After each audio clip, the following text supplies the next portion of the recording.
Clint Robinson's ninth inning walk-off homer came as a surprise last night. You are not alone. Clint, you just told me you didn't realize it was the ninth inning? Yeah, I lost track of the innings and they're getting ready, and to be honest with you, I thought it was the eighth. Tonight, the skipper calls on his gifted young right-hander, Joe Ross, to carry the momentum from that game to a win in Game 2.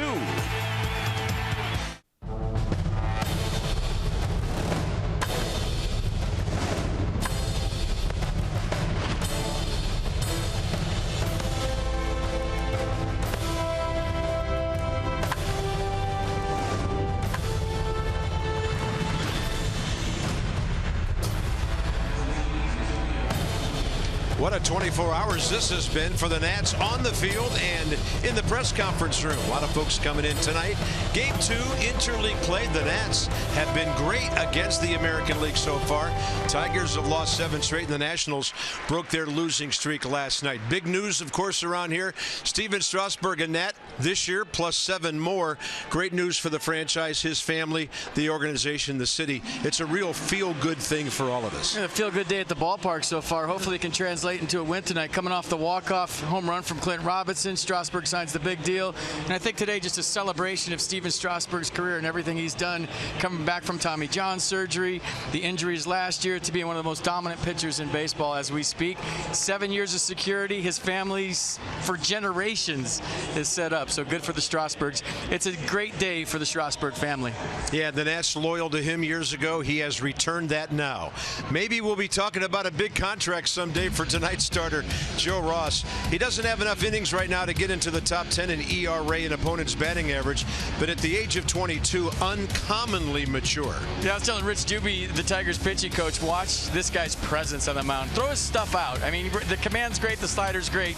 Watch this 22-year-old's presence on the mound coming off a great game against the Cubs. Any Nets pitcher has a chance to win when Daniel Murphy is in the lineup. Last 6 games now, .480 batting average. He's hitting .398 with an on-base percentage of .441. The Murph has been unstoppable. The Nationals and the Tigers next.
Nationals baseball on MASN, brought to you by PNC Bank, for the achiever in you, and by Ocean City, Maryland. Let us show you a good time in Ocean City, Maryland. Book now at OCOcean.com. Partly cloudy, pleasant evening. It's going to be in the low 60s when we get things going. Bullpen guys beating on the sign out there, and Bryce does his around the horn thing and says, let's go. Humidity almost as much as the temperature, 62 degrees. Tigers are third in the league in the batting average department, 7th in runs, 6th in home runs, and Nick Castellanos is on fire. Runners in scoring position on the road against right-handers. Pick out your category. He's hitting at least .426 in all 3 of those. Hit a ball a mile here in the first inning last night. Joe Ross underway at 7:05. Ball 1, and there's the repertoire. Man, threw the fastball 49% of the time last start against the Cubs. The slider 43, so both of those a little bit higher than normal. A tough lineup to cut through. Suffered his first loss of the season last start against the Cubs, but he pitched real well. 6 2/3, gave up just 2 runs on 5 hits, struck out 9 Cubs through 103 pitches. Kinsler, actually 1 for 4 last night. A walk, a single, extending his hitting streak to 4 games. And right now, Joe not getting calls low in the zone from Todd Tichenor. We'll set the umpiring crew for you in a second. Kinsler at 302. 2 or more hits 14 times this year. 3-0 pitch, and Joe just rifles it in there. Tichenor's a 10-year veteran. Crew chief Bill Miller, there he is at first. Pat Hoberg and Brian Knight booed when he was announced today. 3-1 pitch. Target, outer half, counts full.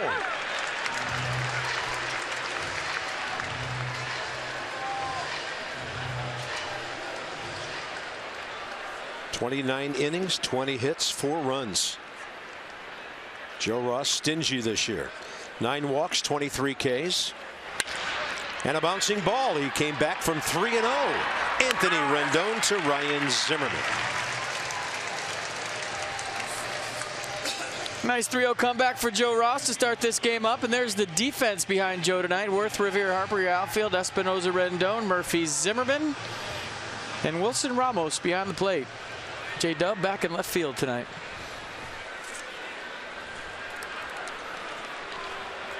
JD Martinez, the other home run guy for the Tigers last night, busted up an 0 for 18 with a 3rd inning single, then a 5th inning 2-run blast. He's hit 4 on the year, driven in 14. One Tiger in the lineup has seen Joe Ross before, and that's Justin Upton batting 5th. And there's the great slider. Watch this slider just take a left. A lot of times it'll have downward depth to it. When I say depth, I mean it breaks down. This one just cruises across, hangs a left. Look at that. Yeah, he ran out of bat on that one, didn't he? And another. A little bit lower. Off the plate. Great 0-2 pitch. Joe Ross not wasting that 0-2 pitch. So this is the one that has depth that I was just talking about. See that one go down more? Number 2 kind of swept across. Maybe he got on top of that one, got it out in front a little bit more in the previous one. Sometimes if you get your fingers on the side, it'll have sweeping action. But if you get on top, it has that downward movement, the depth that I was talking about. Here's the other Martinez. Their DH Victor getting a start at first base tonight. Miguel Cabrera, despite being 7 for his last 13, not in the lineup. What a great stroke by a .311 hitter this year. Career batting average .302. The guy can flat out rake. A 5-time All-Star, a couple of Silver Sluggers. Look how he keeps that front side closed and kind of uncoils at the last second. Tireless worker, a guy that hits in the cage all day. Good hitter from both sides of the plate. 205 career homers. Victor's already over 1,000 RBIs with his 18 this year. So here's the big gun of their lineup, Nick Castellanos. Leads the American League at .380. Has an on-base percentage of .397 to go with it. Switch hitters that are career 300 hitters for 1,000. Not too many. Not too many. Yeah, Eddie Murray, Chipper Jones. Chipper close. I don't know about Chipper. I'd say 290 something for Chipper if I had to guess. But the point is, it's double the work. Usually you're stronger from one side than you are from the other. And it's just tough to hit 300 for a switch hitter.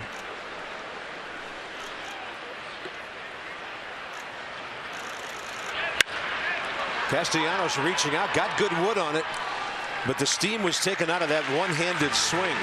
Joe Ross working quickly, a base hit, no sweat. And now the Nats face Michael Fulmer, a rookie.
With all of our sailors lined up, third base, first base lines almost all the way to the corners here tonight. Salute you, gentlemen. Good to have you with us. And here comes the Nationals starting lineup.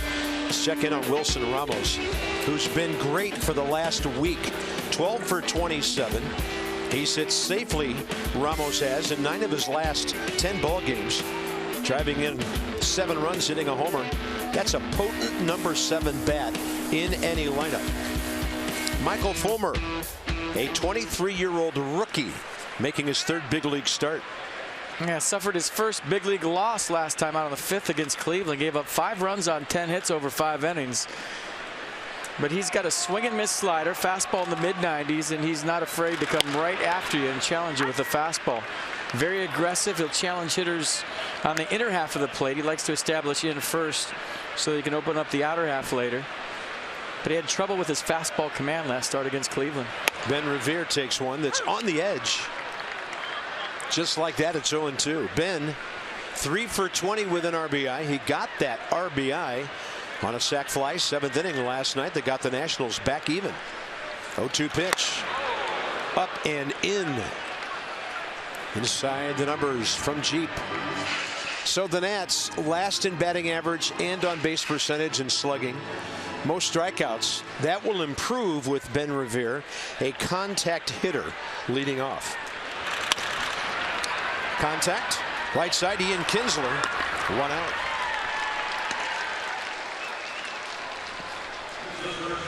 Here's your Tigers defense tonight behind Fulmer. Upton goes Martinez the outfield. Romine Castellanos left side. Kinsler Martinez right side. And James McCann, not Brian, behind the plate. Victor Martinez playing first base tonight. Some guy named Miguel Cabrera with the night off. I'm predicting Danny Espinosa would try to bunt to him his first time up. We'll see what the situation is. Here's Anthony Rendon. Suddenly 7th in the league in runs. He scored another one last night, a walk, a steal, his 3rd of the year. So Chipper did hit 300 for his career. 303 left-handed, 304 right-handed. It's hard to do, man. From our good friend Keith Olbermann. And of course, Eddie Murray and Chipper both doing it while hitting for power. Keith Olbermann on stats tonight for me. Appreciate that, Keith. Huge Nats fan, Keith Olbermann. He is. We'll see him in New York. He plays left field.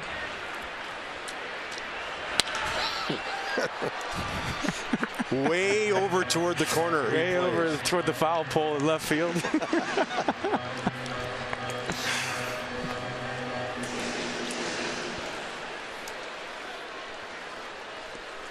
from Edmond, Oklahoma, Deer Creek High School, right outside Oklahoma City.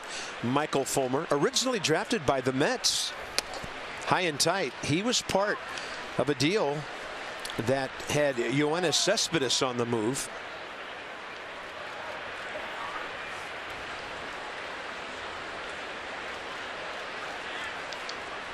It was back in July of last year. Traded by the Mets with Luis Cessa at the trading deadline for Cespedes. That, of course, had a huge impact on the Nats. Cessa, another right-handed pitcher in that deal. 2 balls, 2 strikes.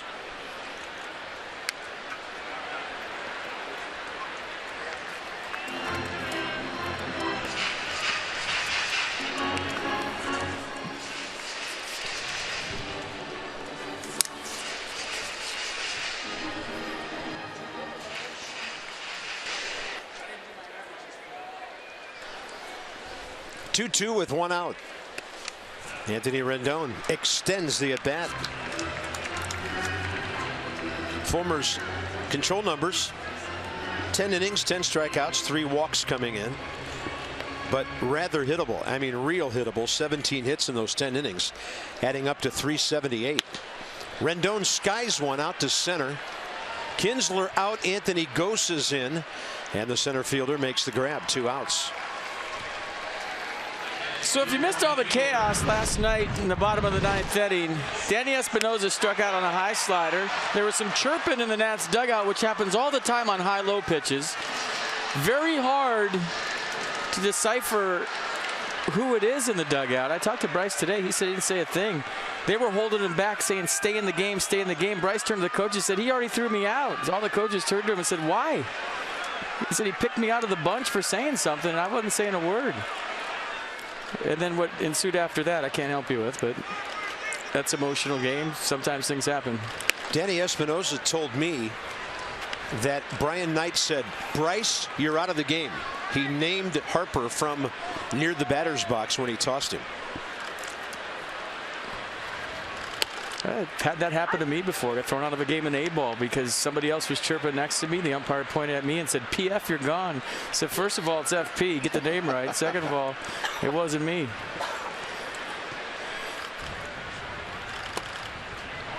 That's close.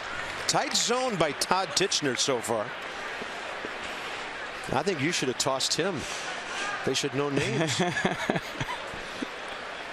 I think it was Tony Randazzo, to be honest with you. I still remember it. And on the plus side, the Nats are 5-2 every time Bryce gets ejected. So he's been run by 7 different umps. Well, things could have gotten dicey had that game gone to extra innings, and the Harper number 3 hole comes around, and you need a base hitter or you need a big hit. Fortunately, Clint Robinson took care of that. 2-2, and Bryce with a big rip. It was only the 8th in Clint's mind, and I feel like if you want to speed up pace of play, you should have walk-off home runs in the 8th. Talking to him in batting practice today, he said, hey, I was more relaxed. I didn't have the pressure of the bottom of the 9th on me. In my mind, it was the bottom of the 8th. I asked Clint if he thought he got it. He said, I really didn't know if the ball was going out or not. 2-2. Bryce Harper called out on strikes. Takes off his gear, rung up by Todd Tichenor, and the first inning is over. 1-2-3 for Michael Fulmer. Pretty low.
is how it's been for a million years in Major League Baseball. You get thrown out of a game arguing balls and strikes, you get tested early the next game.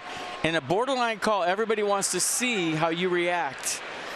And borderline calls that maybe went your way the day before aren't going to go your way. And there's 3 other guys out there right now watching Bryce Harper's body language to see if he passes the test on a call that he's gotten for the last 2 years. Went against him, he put his helmet down. Now the book is closed on last night. Top of the second, Justin Upton, the left fielder. If he says something right there, the book's still open. Bryce handled that well. 12 pitches, 9 strikes by Joe Ross against 4 hitters. First inning. Now he's ahead of Upton, who's hitting .228. And Upton, career against Joe, 0 for 1 with a base on balls. The only other Tiger that's faced Ross before, Jared Saltalamacchia, who's in the dugout tonight.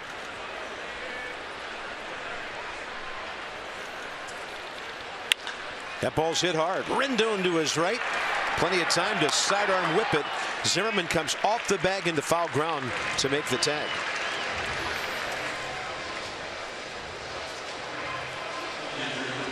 Couple of ground ball outs early. James McCann, the catcher, is next. And Justin Upton is now 0 for his last 14.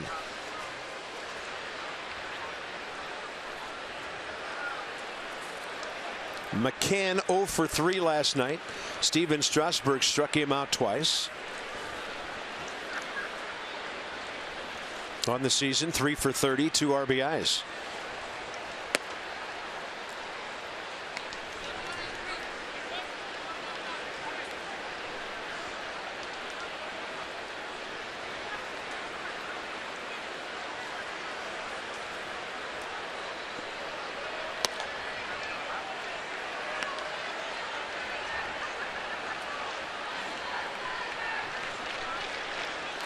.25-year-old catcher from Santa Barbara. Played at the University of Arkansas. Outstanding defensively. And a chopper. Rendon busy here. It'll be his 3rd chance. 2 outs.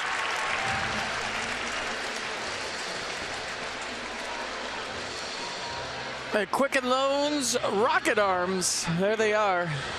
The new 7-year contract at the very top. 10.45 strikeouts per 9. That's since 2010 with a minimum of 700 innings pitched. Max Scherzer in there too. And some Cy Young Award winners on that list. No decision against the Tigers.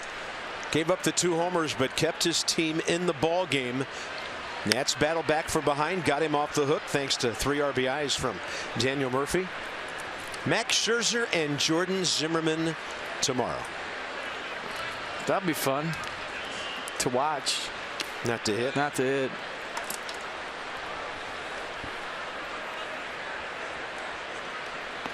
There's Jordan. They're similar in that they go right at guys and they'll leave a few balls over the plate here and there and say, all right, see what you can do with it. They hate to walk people and they are very aggressive, both of them. A little bit outside, 3-0 to Anthony Ghost, the center fielder. I told Jordan we're going to miss the family barbecues in Milwaukee. He said you can still go. They'll probably be there when the Nats are in town. I'll be there. I told him, I said, well, one of our crew's been known to just show up. He said, yeah. Tell that P I said hi. That's why we look forward to playing the Brewers, to see Auburndale, Wisconsin, the whole town there. 3-1 with 2 outs and a bouncer. Too tall for Ross, but Espinoza. Danny was playing up the middle. 3 ground ball outs for Joe Ross, who's off to a really good start.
MVP with a Bryce Harper MVP bobblehead. That's presented by SAIC. First 25,000 fans on May 11th. You'll take home a piece of history. There it is on the right. For tickets, visit nationals.com. But no, it's not a talking bobblehead. Save it. Zimmerman, Murphy, and Worth. Bottom of the second. 18 pitches, 12 strikes for Michael Fulmer.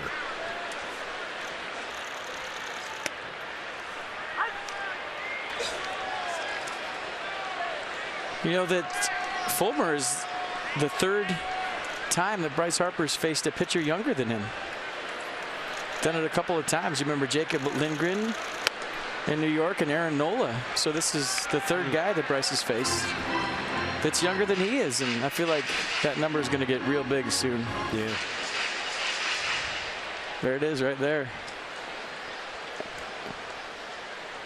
Forever young. 87 on the slider away from Ryan Zimmerman, and the count's 1-2. Bryce thinking, these kids.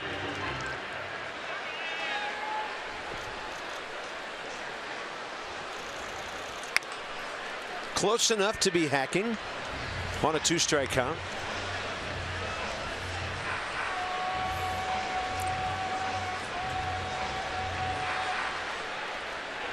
Hits, waiting.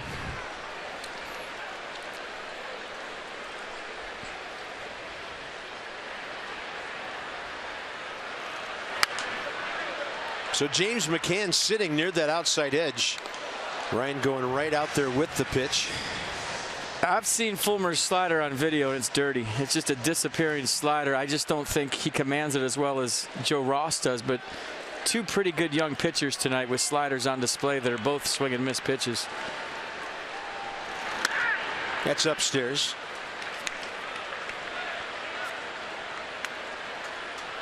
He won his major league debut at Minnesota. Clobbered at Cleveland, so he's yet to pitch at home. Zimmerman to short. Right to Andrew Romine, who's over there today. Daniel Murphy, the reason the Nationals got back in the game, 3 RBIs. Well, he fisted one out there up the middle for his first knock. That was in the 4th. That scored Anthony Rendon, got the Nats on the board. And this one, the big fly for Murph. After about 5 pitches on the inner half from Anibal Sanchez, he sat on one, got a slider, caught it out front, kept it fair. And is anybody more fun to watch in the dugout after they hit a home run? I can't remember. He is very enthusiastic. Here comes the conversation. First one of the day. Yeah, 419 in this ballpark. Highest by any player in the National League. In fact, Ryan Braun's the next one. He's at 383. Murphy looking to the left side, and it's 0-2. Inside the Numbers brought to you by Jeep. So he's first in batting average, tied for first in multi-hit games with Starling Marte. On base percentage way up there, slugging, the doubles.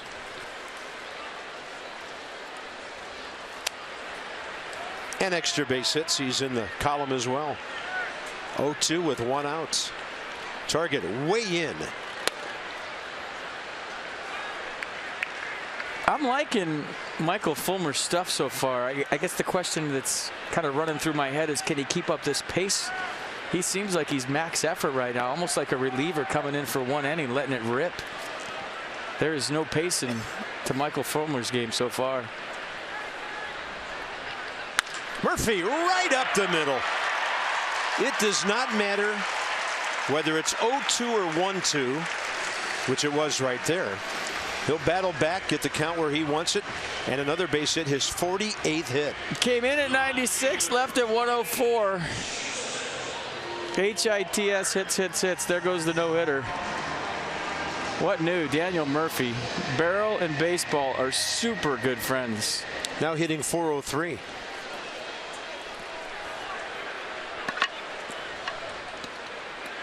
Look at that at Nationals Park.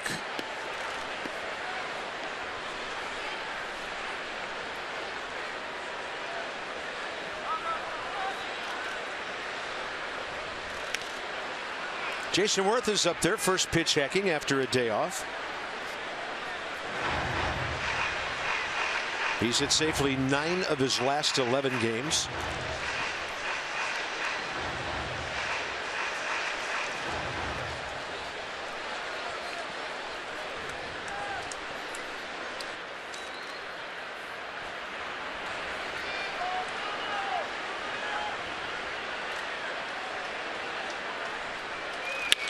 Base hit.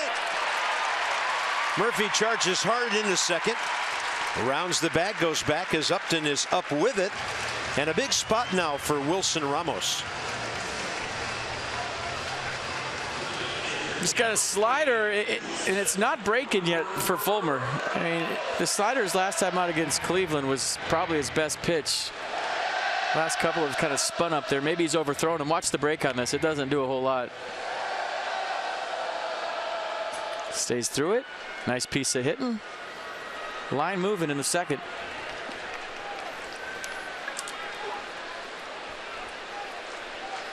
Wilson Ramos, 30 hits and 84 at bats. Hitting .357.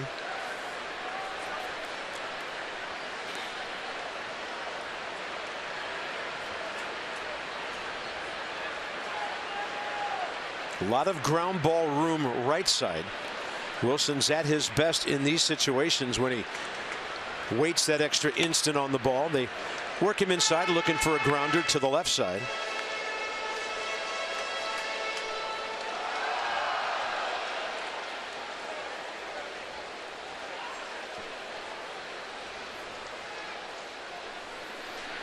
Outstanding with runners in scoring position.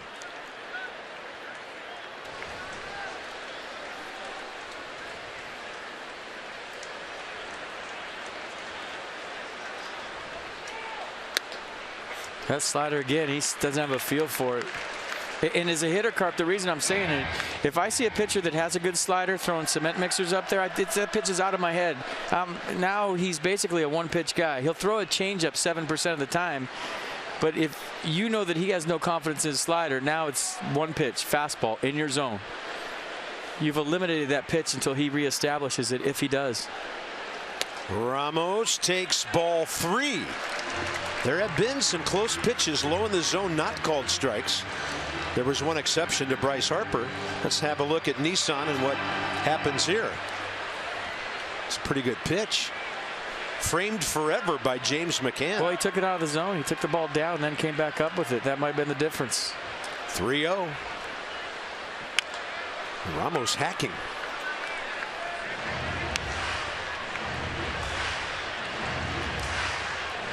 Danny Espinosa in the number 8 spot.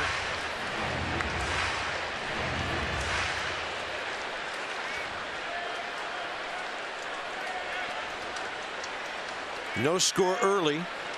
Ramos trying to change that. They really give him left center.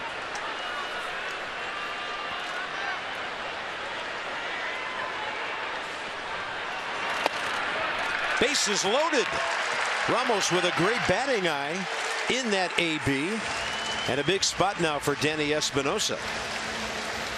Wilson Ramos has showed a way better eye this year. Maybe it goes back to spring training when he had that LASIK surgery, because last year he swung at more balls than we had seen him before. This year he's spitting on those pitches. Good to see. Yeah. Uh-oh, we got a rally mallard. We have a couple of them. Rally greenhead. Ducks on the pond everywhere, I guess you could say.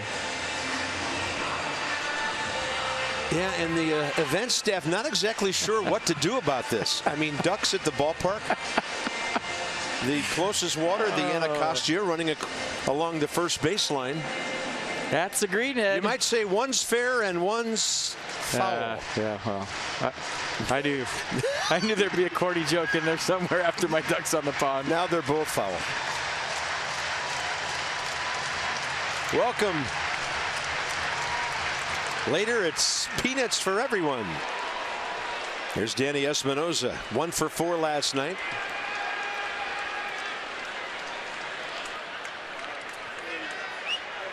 On the grass at third, Castellanos. Danny up there hacking. 12 RBIs on the year. This all started with one out. Murphy base it up the middle on a 1-2 pitch. Worth attacking early, base hit to left. Ramos patiently taking a walk on some near miss pitches.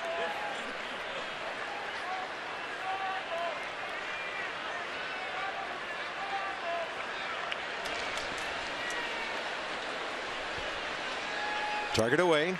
Espinosa, base hit. Runners had to hold to make sure it went through. 1-0. The line is moving, and Joe Ross, a good hitter, will bat up 1-0. Danny Espinosa, 13th RBI. They loved it. Line's moving. Rally Ducks good for a 1-0 lead.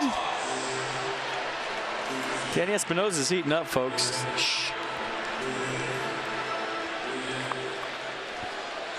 And now you got to face a pretty good hitting pitcher in Joe Ross, looking to help himself out. Ross on the year, 3 for 11.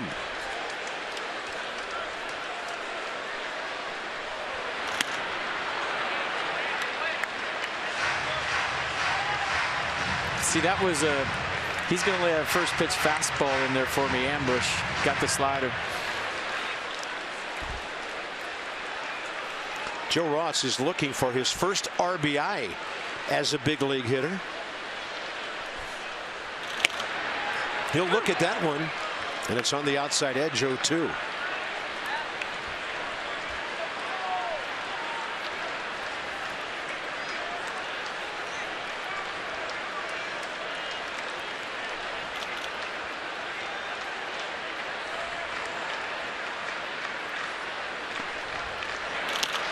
Nice stop. Yeah, you're wondering if he would try to bury a slider with a runner at third, and how about James McCann on that one?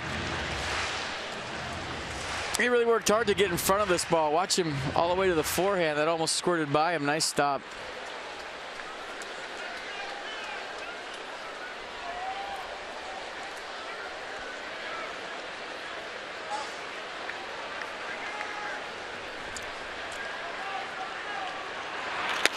Good eye by Joe Ross to get the count back even.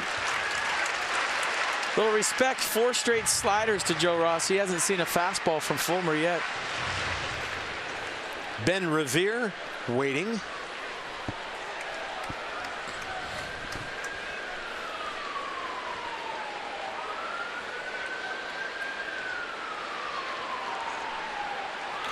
Ross swinging a miss on 95, 2 down.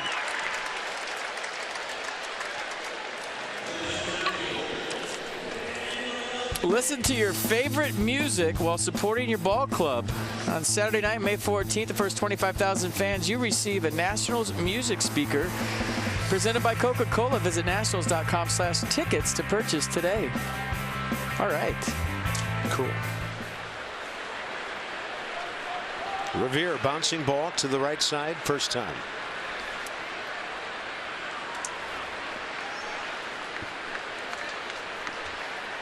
This at bat will decide if it's a big inning. And Revere will pull it on 2 hops right to Victor Martinez. So the Nats will strand 3. They score 1 on the Espinosa RBI to take the lead.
Nationals Park. Wilson Ramos has caught a number of young pitchers in his 7 years as a major league catcher, and I asked Wilson earlier today what maybe separates Joe Ross, what's allowed Ross to have so much success so early on in his career, and Ramos told me that Joe's confident, he knows he belongs, and he isn't scared by anything.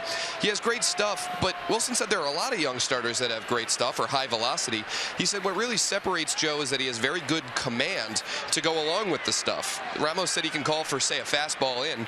He knows that not only is Ross not afraid to work inside, but he also has the command to locate that pitch. He feels like that's a big factor in Ross's early success as a major leaguer. Facing Andrew Romine, top of the third here. Dan with our Coons.com sideline report. Over 2 million vehicles sold and counting. 23 pitches, 14 strikes, first 2 innings. Romine hitting 8th, drives it foul. He's the son of former Red Sox outfielder Kevin Romine. You know, Joe Ross does well for a young guy is in big situations, controlling what he can control. And a lot of young pitchers that throw 95 will rear back and throw harder when they're in a crisis situation or a high stress situation. And it takes a number of years to realize that you can actually get outs in big situations by going soft, throwing your off-speed stuff, and I think Joe Ross does that real well. First major league at bat for Michael Fulmer.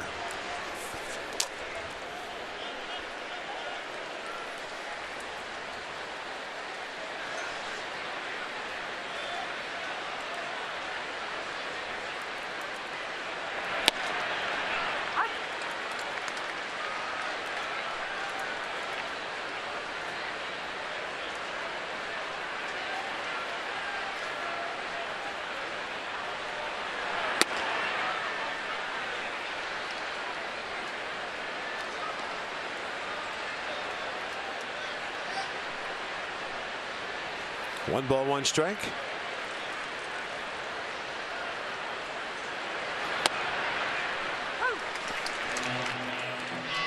It's an easy 92-93 right now. Fulmer 44 pitches in 2 innings.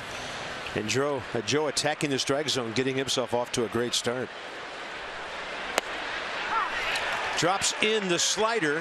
First time through the order, the Tigers go 1 for 9 with a single. Time for Toyota K's for Kids. Washington area Toyota dealers want to help children and their families by making that donation of $37 to the Children's Inn at NIH for every strikeout by a Nats pitcher this year. Next up is Ian Kinsler.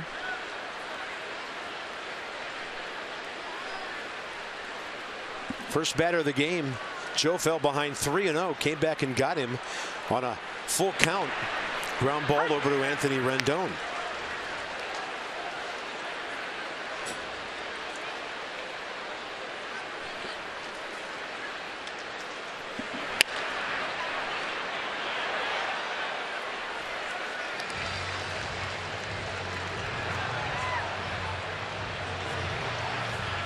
Good sign was those 4 ground ball outs in the first 2 innings, including all 3 in the second.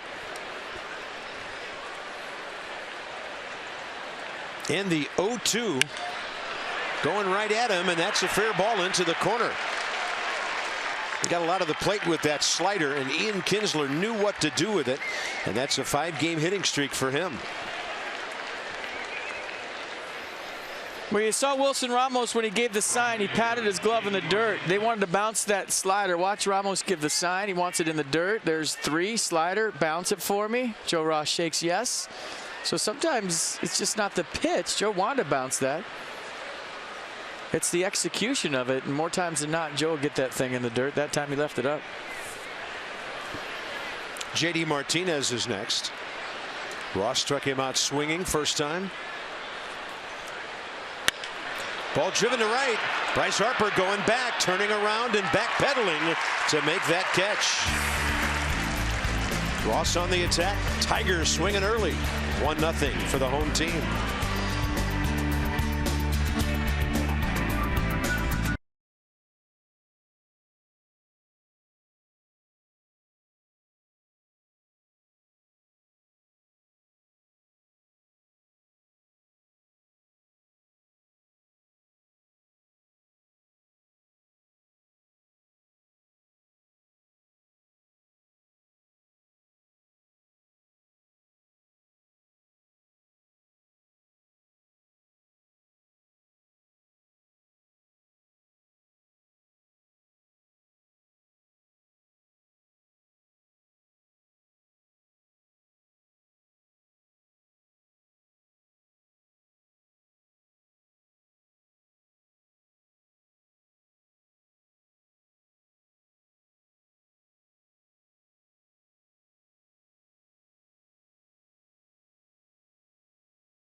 It'll be Anthony Rendon, Bryce Harper, Ryan Zimmerman, 2-3-4. Another dramatic finish last night. How about some walk-off homers?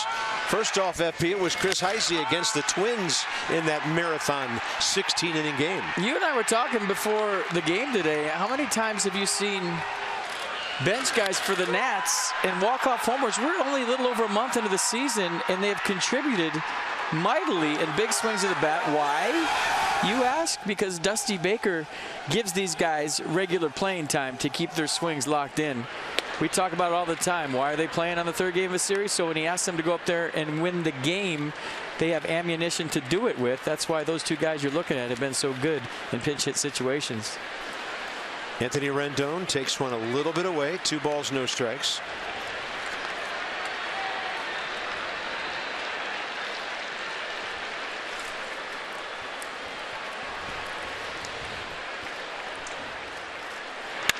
Up the middle, a lot of room for a ground ball to go through. Anthony Rendon is 1 for 2, and some big boppers coming up. I forget what year it was, maybe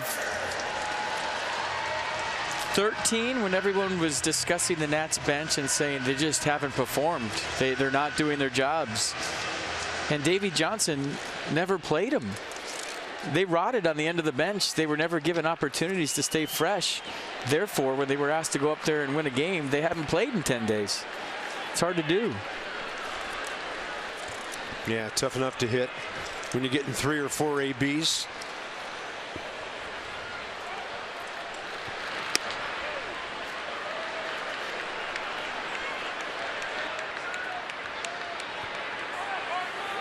Nats have 5 pinch hit homers all of last year. This year, 4 already. Harper called out on strikes on a borderline pitch first time. He gashes one. Quite a pickup by Andrew Romine, and out at first. I think he was safe. One of the great double plays of the year if the call stands at first base.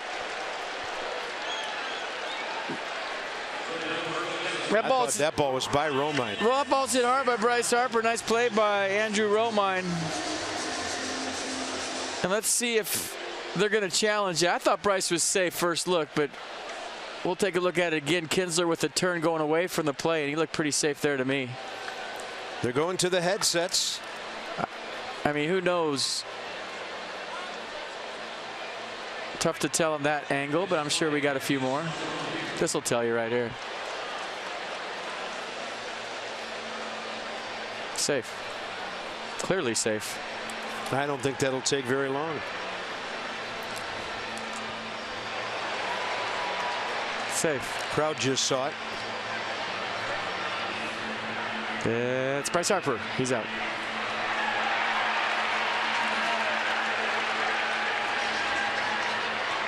Runner safe.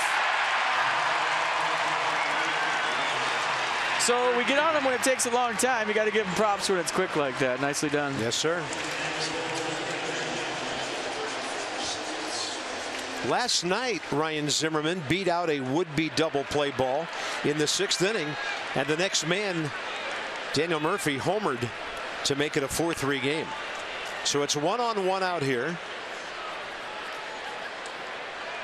Harper 5 for 7. Overturned in 34 seconds. That's how they should all be.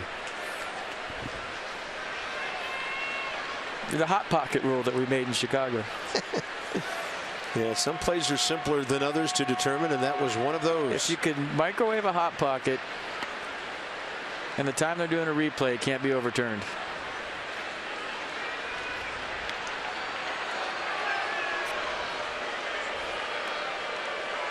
Yeah, 3 great looks by our crew as we took a look.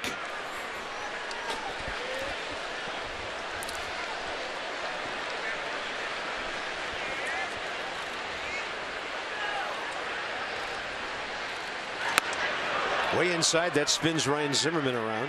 I'm not sure how I could see it from the 7th floor up here, and he was standing right there and he couldn't tell. That's a head scratcher in and of itself.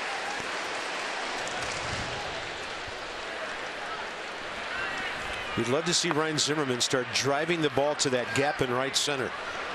That's when things are going well for him. Outside, 2-0, good take. Ryan's at his very best when all of his moving parts are on time and he lets the ball get real deep and almost takes it out of the catcher's glove and drives it the other way. And when he's locked in, he'll drive in 30 runs in a couple of weeks.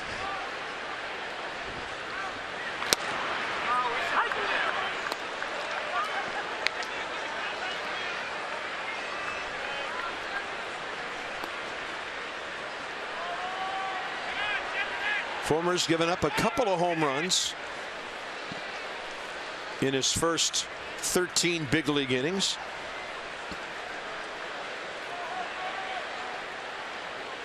Target way out there.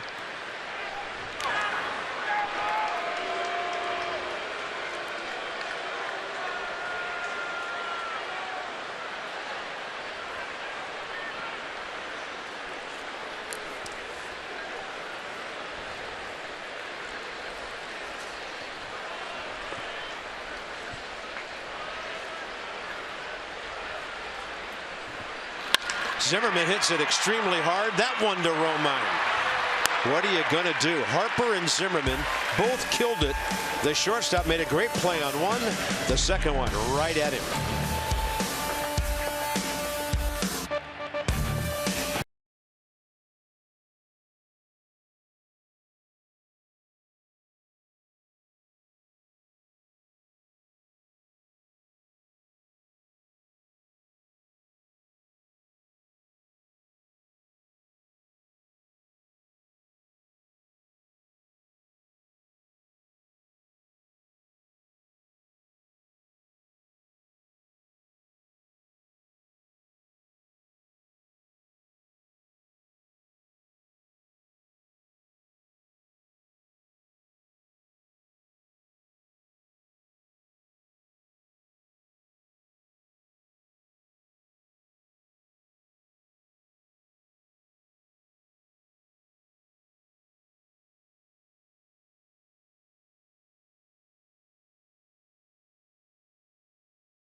The fourth inning of Nationals baseball brought to you by the RAV4 Hybrid. All-wheel drive and unexpected performance. Visit buyatoyota.com tonight.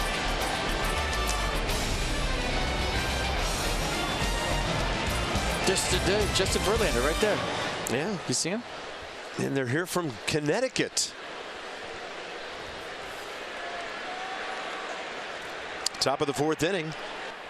Victor Martinez, Nick Castellanos, and Justin Upton 3-4-5 for the Tigers. Joe Ross 34 pitches, 23 strikes on the attack through 3 innings.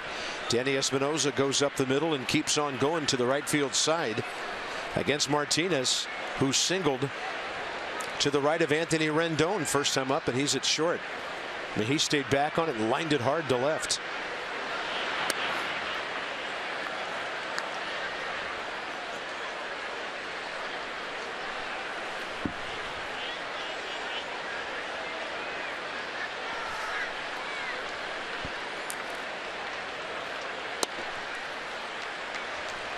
Off speed again.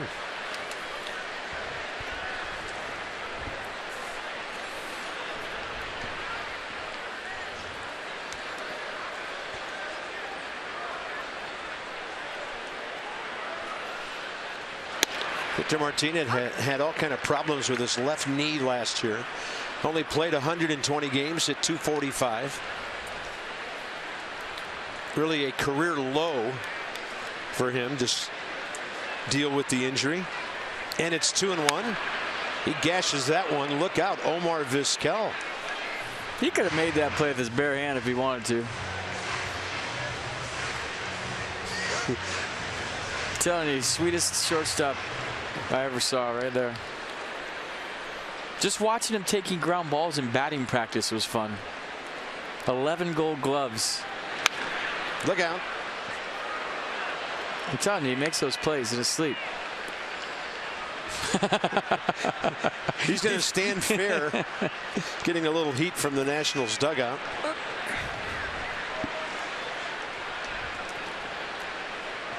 Two balls, two strikes.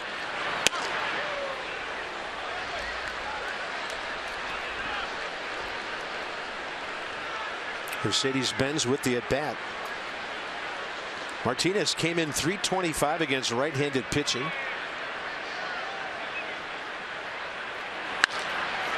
Well, he's 2 for 2 against right-handed pitching tonight. He has 2 of the 3 Tiger hits. Nick Castellanos is next.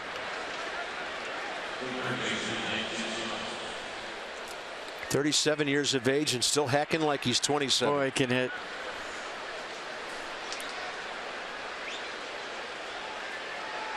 Castellanos fly ball to left first time. Joe had him reaching.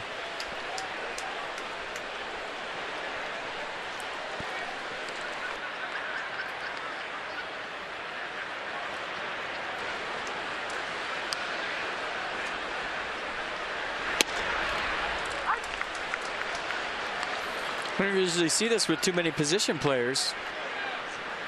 But Ryan Zimmerman is playing behind Victor Martinez. Especially with the right-hander up, you usually don't see this. Maybe sometimes with a lefty just to get a little more range. Sure.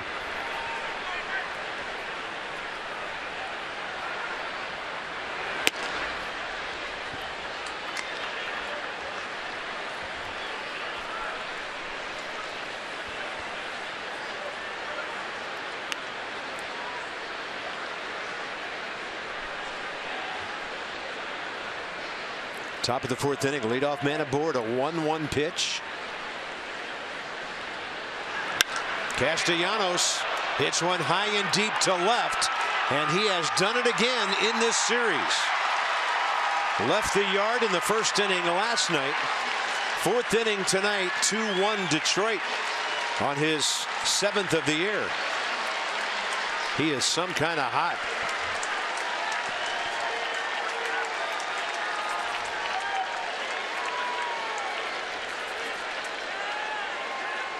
A slider from Joe Ross. It's kind of spun in there, and hot hitters don't miss those. Castellanos it's kind of lofted that one in the bullpen, stayed through it nice. A lot of spin on the baseball, went a long way. Joe Ross, first home run of the year given up. Here's Justin Upton.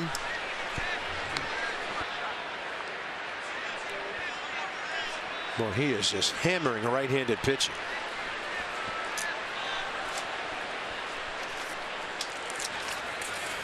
.26 home runs his first 2 years in the big leagues. And he might hit 30 this year. So that is 36 home runs for the Tigers. They've only hit 13 of those at home. 1-1 pitch. Before that, Joe was the only qualified starting pitcher in the major leagues not to allow a home run this year.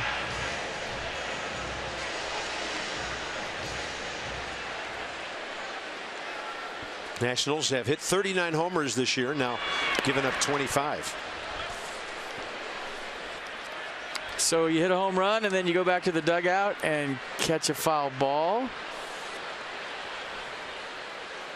He's doing everything. Trying to get the assist, somebody to throw it to. 2-2 pitch. Upton pops it up right side. It's over the dugout. Out of play. So Joe Ross shake his head after that pitch. He knew he got away with one. Another slider from Joe. Ooh.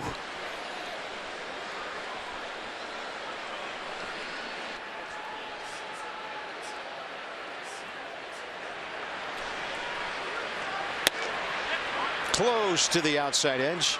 Count goes to 3-2.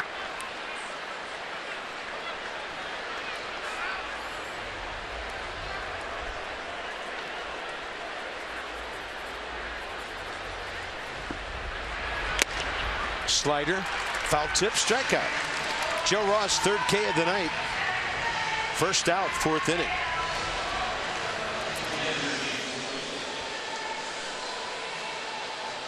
Little cut to that slider. And that's a pitch that Justin Upton usually handles. He's in a big time scuffle. Yeah, 0 for 15 now. Here's James McCann, bounced out to Rendon. First time up. Looking to bunt that way, and it's way foul.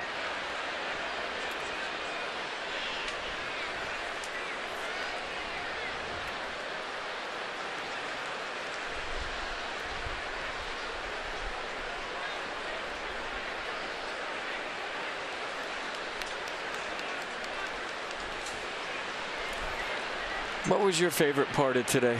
We got here early to do the Strasburg press conference. I mean, you've been here longer than I have. I think it was when Steven came and joined us in the dugout. He was so relaxed, content, so soft-spoken in his early years. Sometimes when we interviewed Steven, it was hard to get much out of him, but he's so more engaging now and so more comfortable. He's a veteran guy now. I think that's what sticks out to me. And he's, despite all the things that came his way at San Diego State, quick trip through the minor leagues, and he's in the big leagues, his personality has stayed pretty much the same. He's always been a really nice, humble person, and that counts a lot for me. Well said. McCann reaching on an 0-2 pitch. Danny Espinosa. 2 down. Anthony Gose is next. Marlins are coming back to town for a 4-game set May 13th through the 15th. Split doubleheader on Saturday the 14th here at Nats Park. Series features a lot of promotions, including Nats t-shirts, the music speaker we just showed you, Pups in the Park, Kids Run the Bases, Pups Run After Kids on the Bases, and Yoga in the Outfield. Go to nationals.com/tickets for all the details. First pitch change up to Anthony Gose. I think they should let the dogs run after the kids on the bases. It'll be fun.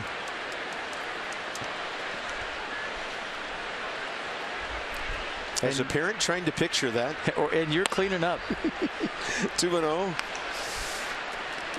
I think the kids should run after the dogs. They usually do anyway.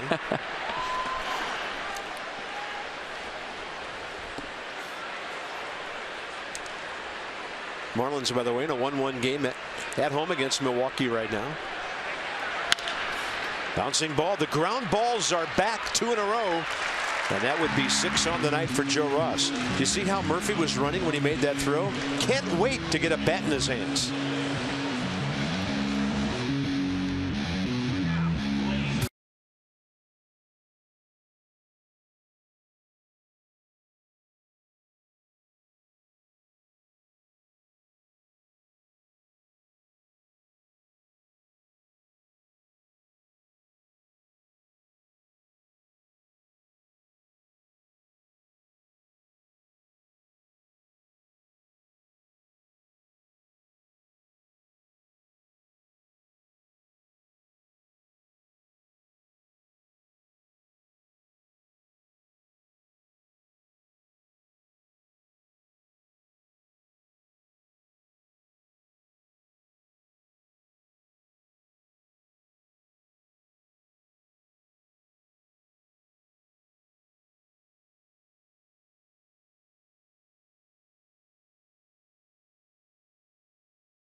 Echo President's race. Tom out quickly.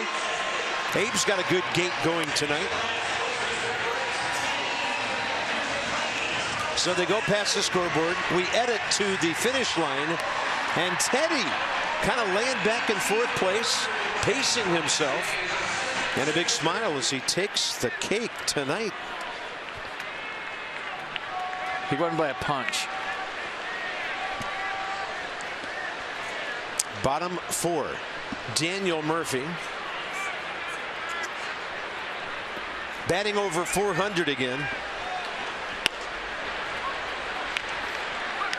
33 games into the season.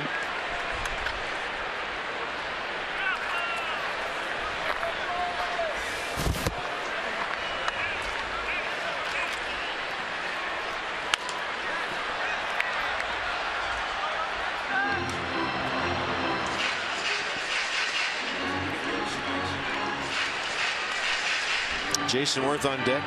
You know, I just thought of something. If Bryce gets fined or suspended for last night, he could blame it on the guy that was here that looked like him.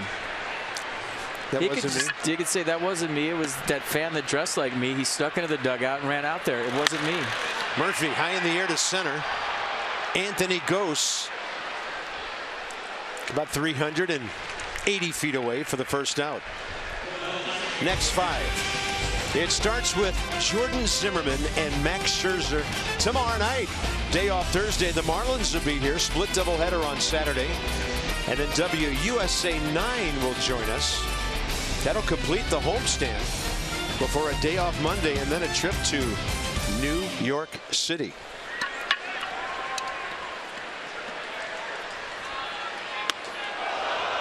High and tight, an attention getter for Jason Worth. The Mets are leading all the baseball in taters. Did you see that? 49 home runs. It's interesting. A lot of the National League teams are hitting more long balls than they are in the AL with the DH. Mets have DeGrom going at LA tonight against Alex Wood of the Dodgers. They beat the Dodgers last night and remain with a 3-game winning streak, a half game up on the Nationals. 1-1 to Worth. Pulls it. Two-handed grab, Bob Henley.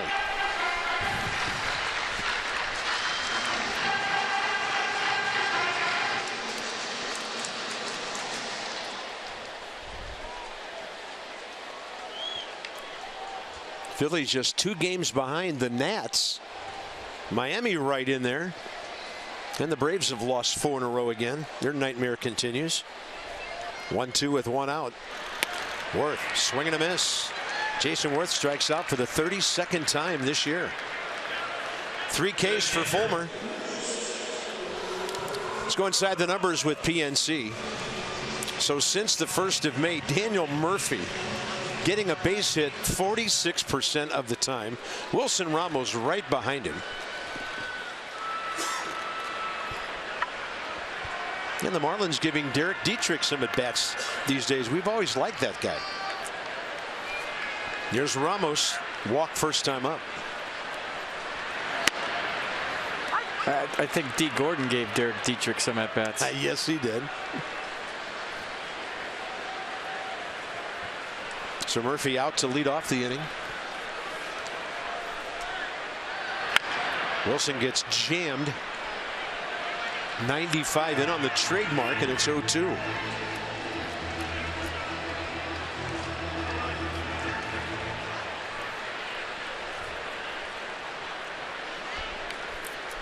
Cool night. Breeze starting to kick up a bit.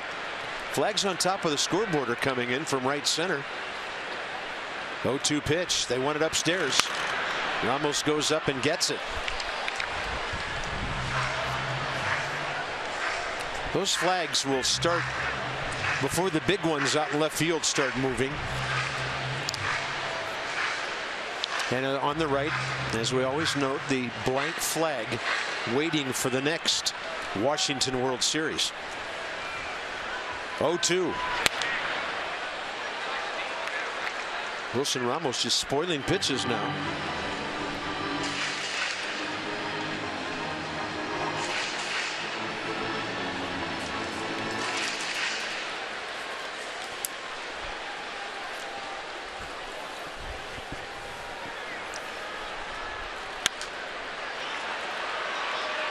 Wilson Ramos spoiling pitches now.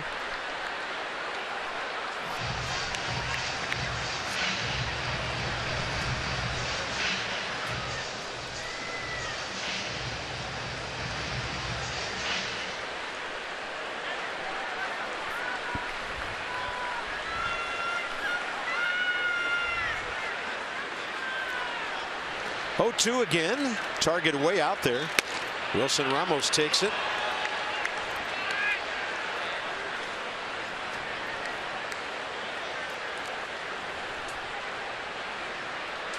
So all those foul balls. Pitch number 6 was indeed off the plate. Ramos jacks one to left center. That's a fantastic at bat. He's rumbling for second, picked up by Anthony Gose. And Wilson Ramos, great hitting continues. That's his 10th extra base hit of the season. 3 home runs now to go along with 7 doubles. Well, location mistake. I was supposed to be away. It was right down the middle. Bell tie. Look what I already did in my scorecard. I gave Danny Espinosa a walk already. You think they're going to pitch to him right here? I don't know why they would. He has an RBI tonight. I mean, Joe Ross could hit, so we'll see. But Danny Espinosa with a solid single his first time up, and Joe Ross struck out. So in a 1-run ball game, I don't know if Brad Ausmus is going to pitch to Espinosa. There it is, 4. Whew, I didn't want to get the whiteout out.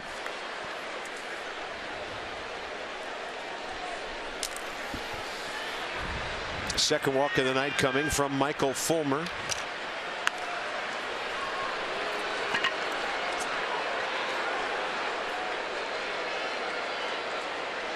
This will be the Nationals' 14th intentional walk of the year. Bryce Harper 9 times. Danny Espinosa, this will be 4. So the number 8 guy will get the free pass on a regular basis.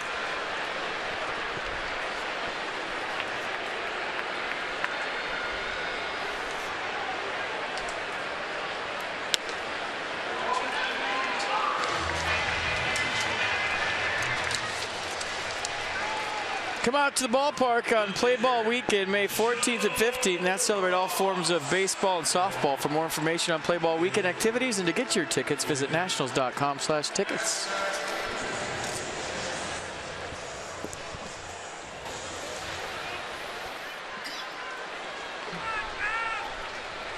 Joe Ross with the bases loaded, 1 out. Second inning, struck out by Fulmer.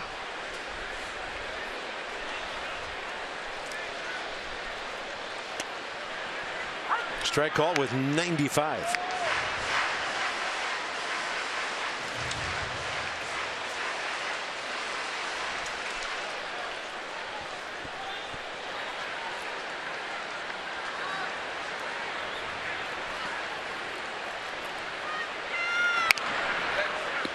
That was right off the end of the bat. Heads up, Dan, ugly finder. Got it. Got it, baby. Got a souvenir, Dan. Show the souvenir. There it is. Ugly finder.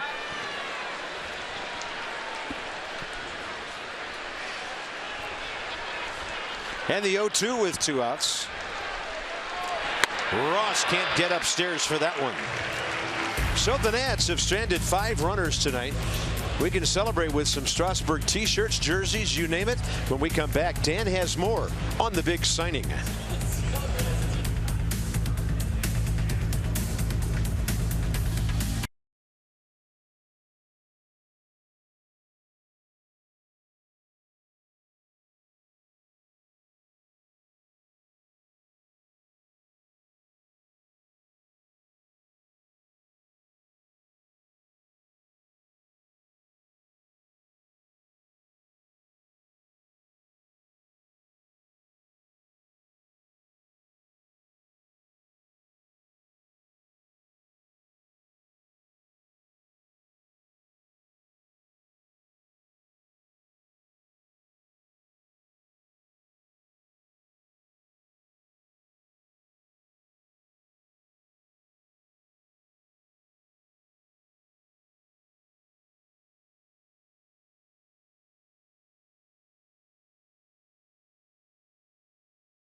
Park. The big news at the ballpark today, the 7-year extension that Stephen Strasburg signed with the Washington Nationals. A press conference was held earlier today.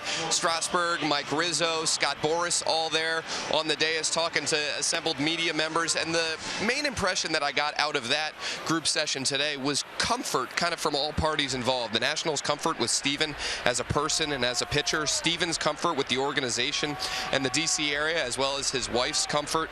And Stephen kind of admits that took time. He's a West Coast guy. He didn't really know what to expect when moving out here to D.C. But he did say that he's grown to really like the area. He does feel like this has become a second home to him. And that was a major factor in him deciding to forego the opportunity to become a free agent and to lock up with the Nationals long term.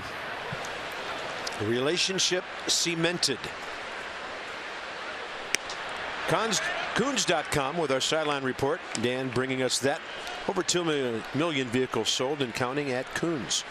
Here's Andrew Romine. Fly ball to Bryce Harper, first time up.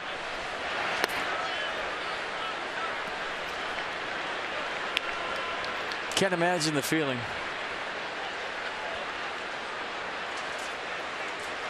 His ship has come in.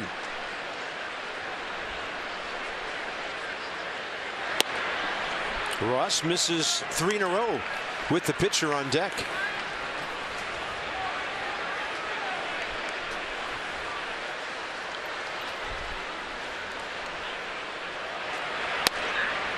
What would you buy first thing if you had $175 million?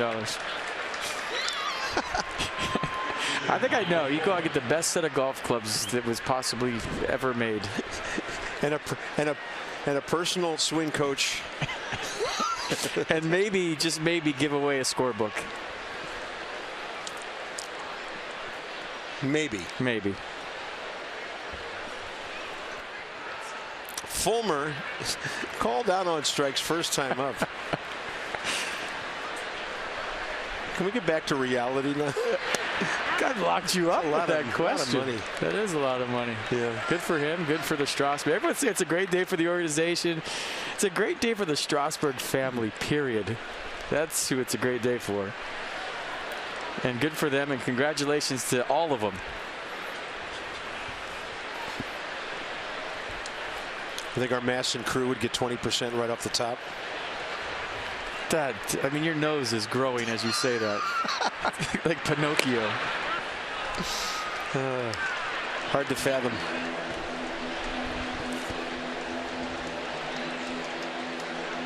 I think it's tremendous motivation for the guy on the mound tonight to know that this organization will lock you up. Absolutely. Take care of you like they took care of Stephen Strasburg if you perform. Maybe for minor league guys down there that have hopes and dreams of being a national one day, that if they can perform here, they'll be taken care of for a long time. And I think it's also good for other free agents to see that there's going to be a staff here for a long time. And if you want to win in a good city in front of a good fan base, that it's a destination for you. And right when you're thinking the Cubs are going to get every single free agent ever, and maybe the Dodgers too, because they print money. Now, if you want to win, you want to be a part of something stable, you come to D.C. And the 0-2, Michael Fulmer, second big league at bat, no chance there. Joe Ross, 4th strikeout. Top of the order, Ian Kinsler.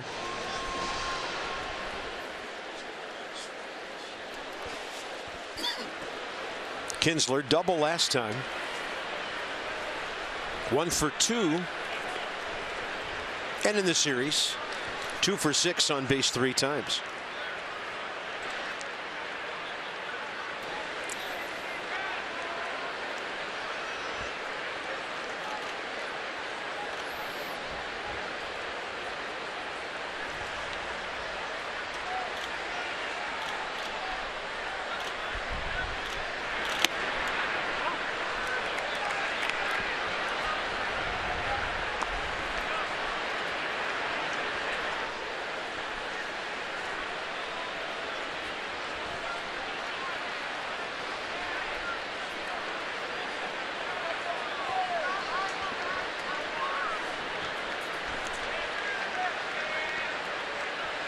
Romine 1-for-1 stealing this season.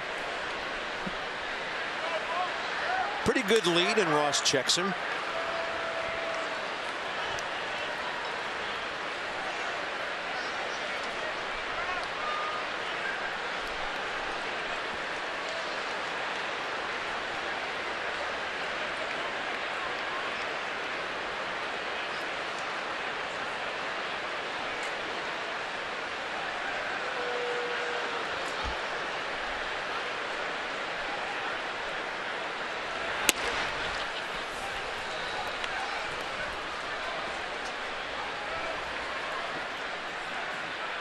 .23 pitches last inning with the single and the homer before he settled down with a strikeout, couple of ground balls.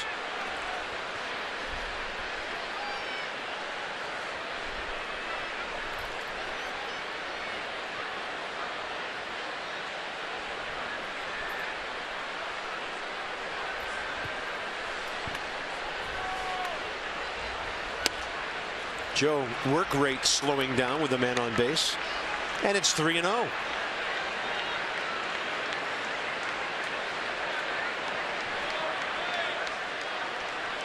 I think on a cool night he's having trouble getting a feel for that slider. We've seen him on the warmer, more humid days where that slider's really spinning out of his hand, and on cool nights sometimes you get that slick grip on the baseball and you can't create that rotation like you can on warmer days. Fastball well delivered to the inner half. I feel like the temperature's dropped about 10 degrees since this game started too. Yeah, and I think a lot of it has to do with that breeze now blowing in from the northeast.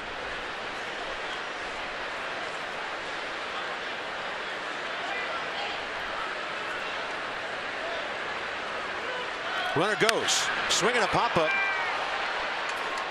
Revere will end up coming in a bit for it. Ben grabs it, and back to first base is Romine, 2 outs. When you have insight, you know how to handle your finances with confidence. It's all brought to you by PNC Bank. For the achiever in you, Pedro Severino. Saw him a little bit a couple of weeks ago when Wilson Ramos was on the bereavement list. Doing a great job with Syracuse, just under 300. Driving the ball, 5 extra base hits, 5 RBIs. And how about that? Over the last week, 5 multi-hit games. Keep an eye on Pedro Severino. We like him a lot. Very active, very athletic behind the plate.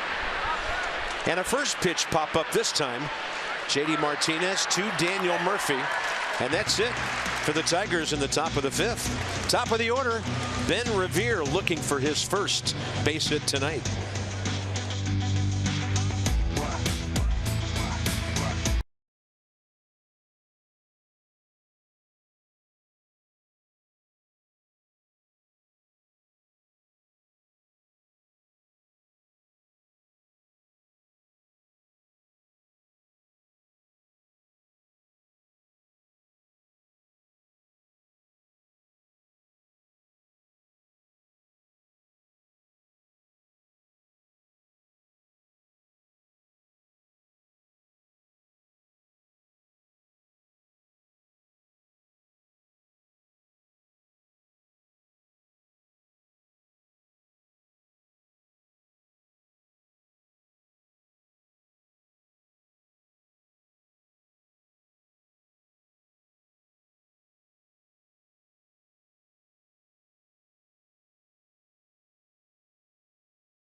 Brought to you by T-Mobile. We look around baseball.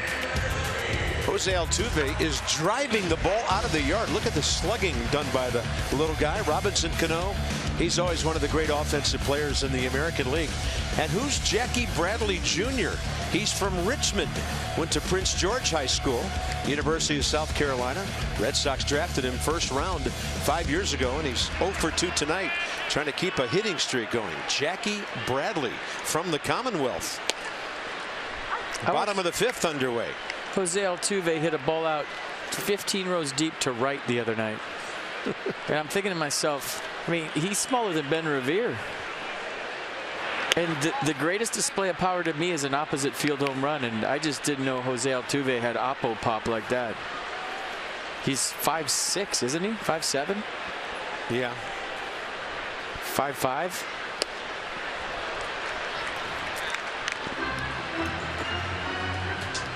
Media guides and team measurements can be deceiving. Nah. You know, nobody has ever manipulated that for gain or advantage. But he's listed at 5'6", 165 in the Houston Astros media guide this year. Inside, Revere jumps back from it.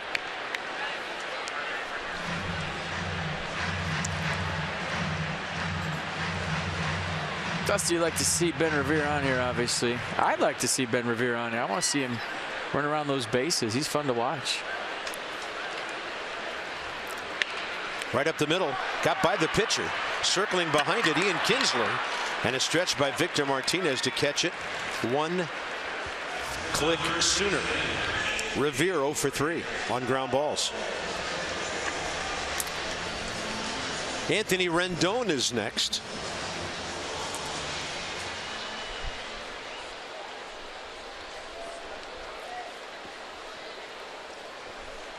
Base it up the middle. Well hit last time. 1 for 2. And in the series, 1 for 5 with a walk, a steal, and a run.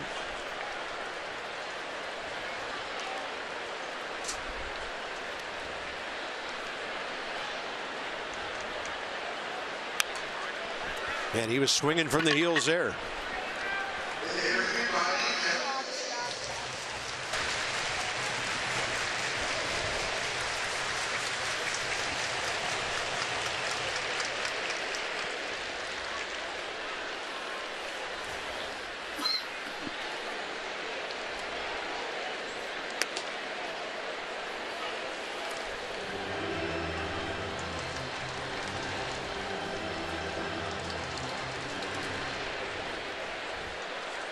Fulmer, a lot of pitches, first 2 innings, 44. And Rendon on the off speed strikes out. 5 Ks for Michael Fulmer tonight. Tomorrow night, a Tiger who used to be a Nat and a Nat who used to be a Tiger. Epic matchup between Jordan Zimmermann and Max Scherzer. Jordan pitched 8 innings his last time out, gave up 3 runs, but didn't get any support in a loss to the Rangers. 6:30, Johnny and Ray, Nats Extra on Masson. And Ray Knight will try to figure out how to hit these guys, I'm sure, during the pregame show. Good luck.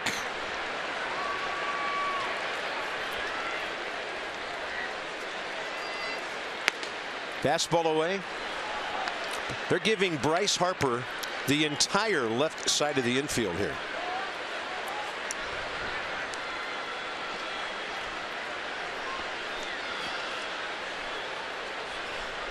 So the thinking is, okay, if you want to try for that and get a single, we're okay with that. Yeah. It's almost like a trap. If you want your hit, you can have it. Bryce so unlucky last time. Rendon was at first, so they weren't playing in a shift.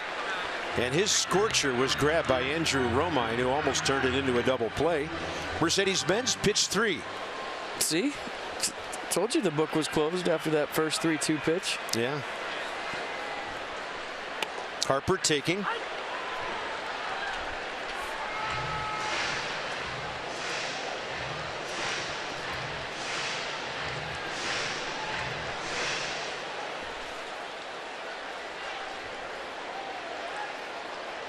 (3-1). Target way out there.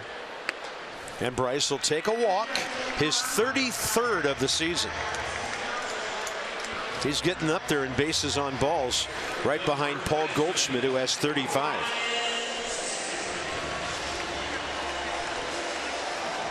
And Ryan hit that ball hard last time up, a 6-4-3 double play right on the screws. And get some elevation this time.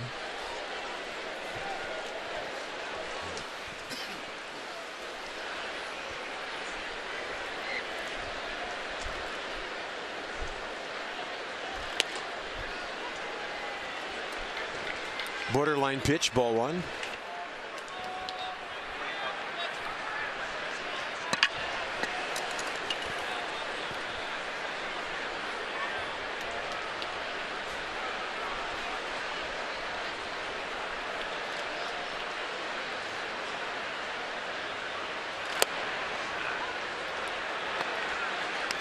Now he's missed on both sides. I think when you have a lot going on with your swing, like Ryan does, the more pitches you see, the better your timing becomes. And I think that's how you work your way out of a rut. Just see some pitches, get your hands, your leg kick, all that stuff you got going on time on takes before you swing. That's a swing. See you later. Ryan Zimmerman is second of the year, and the Nats are back on top. There's the elevation.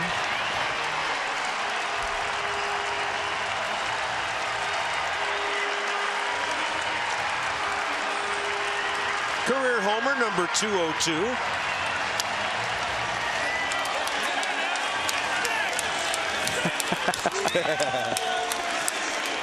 Exuberant dugout. One of their favorite guys has just gone deep. That ball was kissed.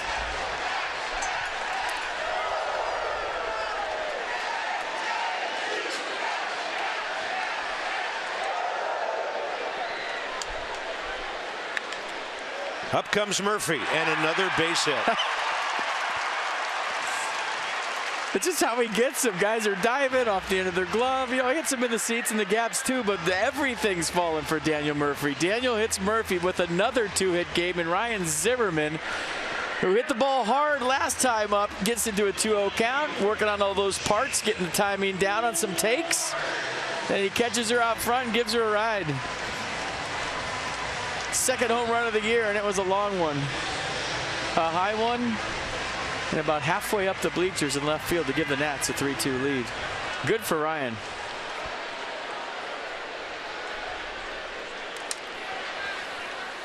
Murphy adding a couple of more clicks on his batting average. Up in the 405, 406 range now. He's aboard with 2 outs, and this all happened with 2 outs. Not to be overlooked is Bryce Harper's walk. Bryce didn't try to do too much. He took the base on balls, and Ryan Zimmerman rammed one way out of here.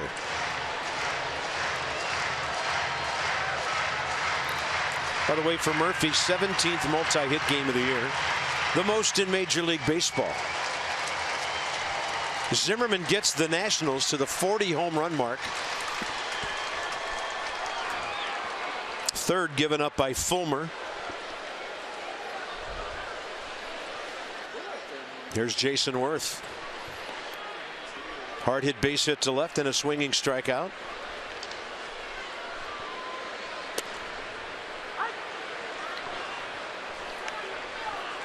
That is Drew Verhagen, one of the Tigers' 5 right-handers. They have 3 lefties out there.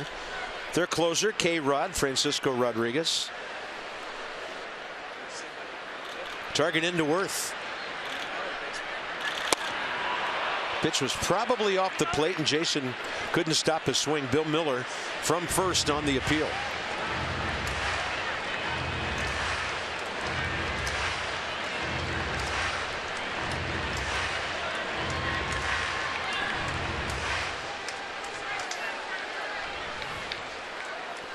Brad Ausmus watching Zimmerman match what his third baseman Castellanos did with a long ball.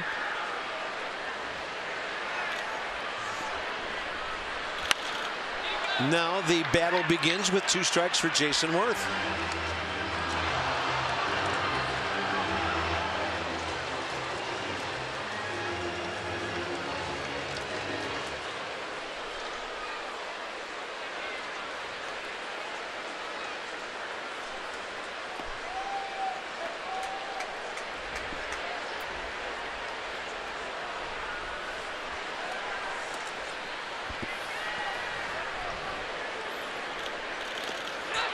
He went.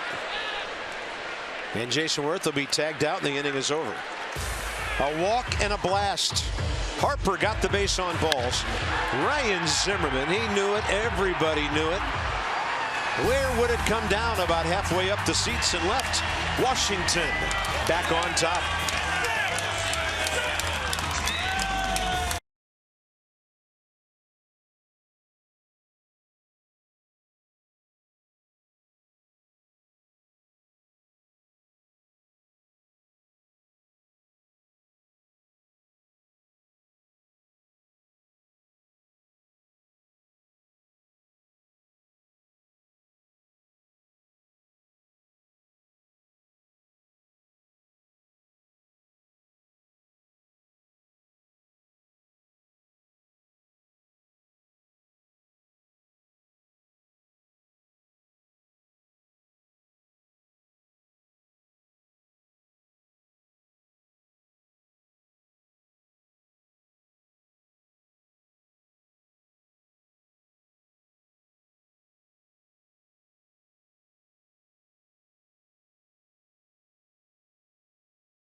Not in the stands? No problemo. Text Nationals to 29292 for your in-game alerts that you just can't miss. Bring the Nats action to your phone. That's Nationals to 29292. Yeah, your phone would have buzzed a few minutes ago. And it would have said Ryan Zimmerman just went way out of Nationals Park. So here's Victor Martinez, who's 2 for 2, this time leading off an inning. The Nats leave Anthony Rendon home at third on the shift. First time he went left field to Rendon's right. Now Anthony on a 1 strike count will go to short. Second time up, he just hit one hard right up the middle. We feel your relief, Ryan. Good for you. Strike 2 up in the zone.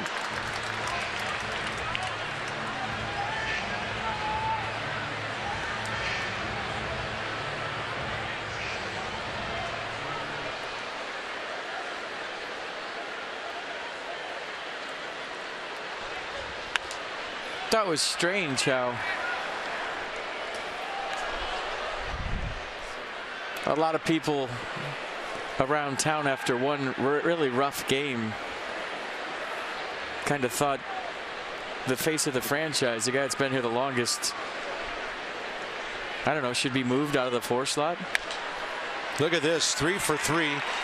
Martinez, no matter where they play him, hitting them hard where they ain't.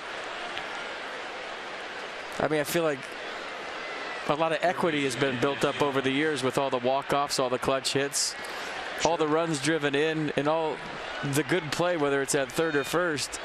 And in one bad game, people are going to turn on you. That, to me, is interesting.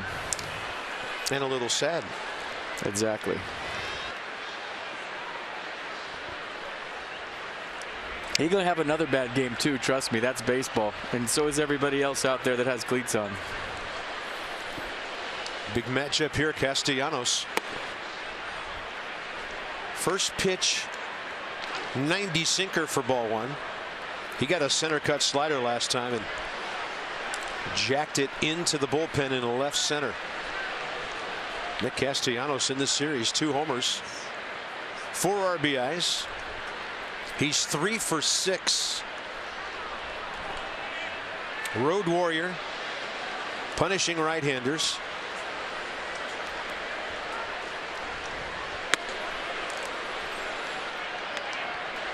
I guess the lesson there is you better not have a bad show, Bob. Me too. Yeah. I think everybody has bad days and bad weeks, right? It's called being human. Yeah. I used to get easy passes in the mail first couple of years. Here, use this. Hey, making bonfires with your scorebooks in no time. Yeah. Burn, baby, burn. That is 3-0.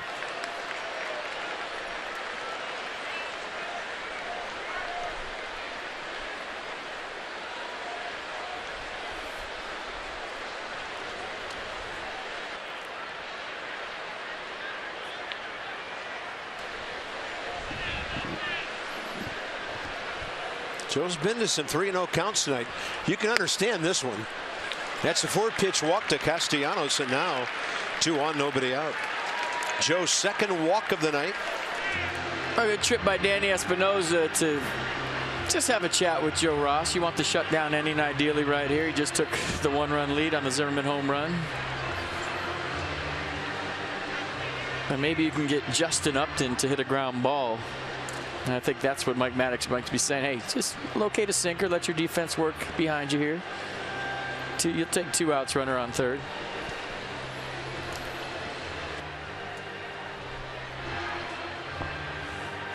Tigers box score. Victor Martinez, first of his 3 hits in the first inning. Next time he got one, it was in front of a Castellanos home run.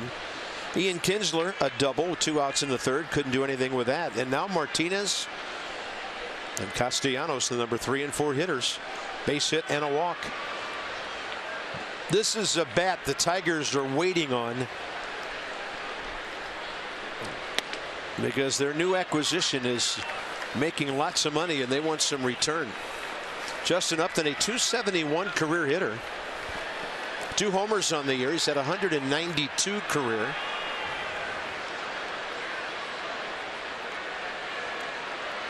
Oh for 3 career against Joe Ross with a base on balls. They've had success with the sinker in against Upton in the past. They've pounded him in with the 2-seam fastball when he was a Brave. Sliders away. It sounds cliche, but you know, they've gone right underneath his hands with the fastball. And the problems have come with off-speed out over the plate where he can really get extended. He's a good mistake hitter. That's 1 ball, 1 strike. With a lot of power hitters, though. Yep. And then there's always the slide piece to go to. Look how Joe took a little bit off that one. Well, look at where the pitch before it was. If you can see it on pitch track, it was in. And they go slider away. And you see the hips in the front shoulder for Upton open up. Because in his mind, he's trying to protect that inside pitch. Look at pitch number 2 and pitch number 3. Both strikes. 1 in, 1 out. Nissan tracking the at-bat. It's like they're going right down the steps. That's pulled to the shortstop side. Espinosa to Murphy. Zimmerman picks it safe.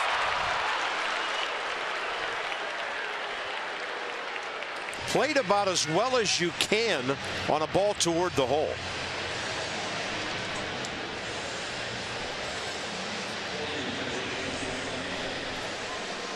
Yeah, Danny Espinosa got rid of that quick going away from the plate with something on it. He gave Daniel Murphy a chance, but Justin Upton can run. Watch Espinosa range to his right. Backhand, get rid of it quick with something on it. Murphy got rid of it quick. And Ryan Zimmerman trying to pick him up on the other side. But even a good throw doesn't get Upton there. James McCann, the catcher.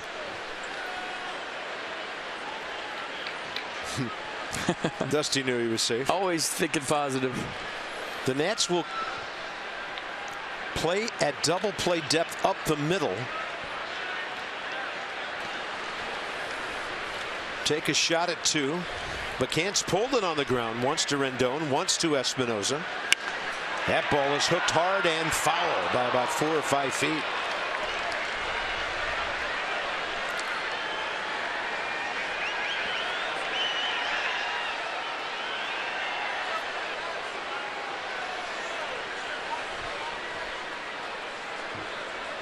(3-2 Nationals).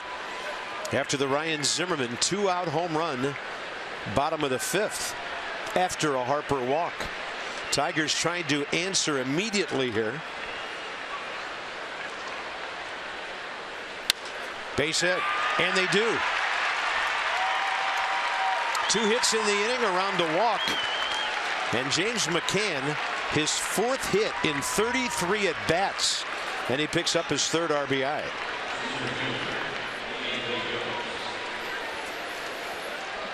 Fastball is supposed to be down and in, kind of leaks back over the plate, inside out swing. Looked like McCann was trying to hit that hole with that approach. Nice piece of hitting by the Tigers catcher, ties this one at 3. Anthony Gose, who has good speed next, hard guy to double up.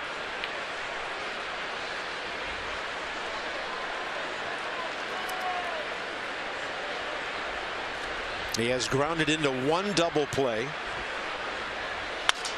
And he's going to bust his bat and drop one into left.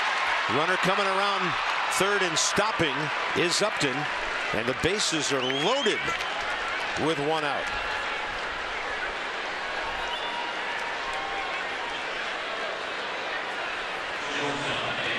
Well, guys aren't waiting on Joe Ross anymore. Yeah, excuse me. Line's moving for the Tigers here in the bottom of the 6th. And they decide to be aggressive early in the count, not wait around. Game plan has changed in the Tigers dugout. Here's Andrew Romine.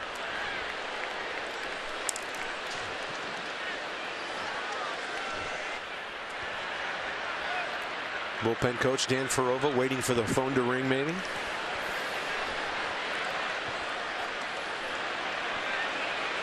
Tough guy to double up. Gose can fly. Excuse me, Romine. He can run too. Yeah. Fly ball and a walk.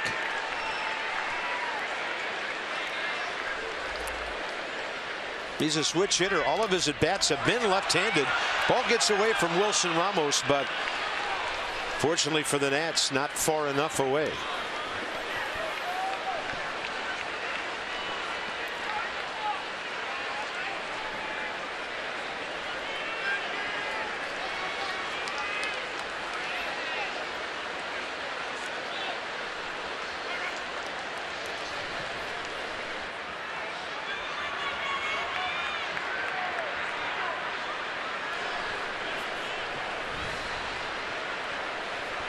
Tie game now.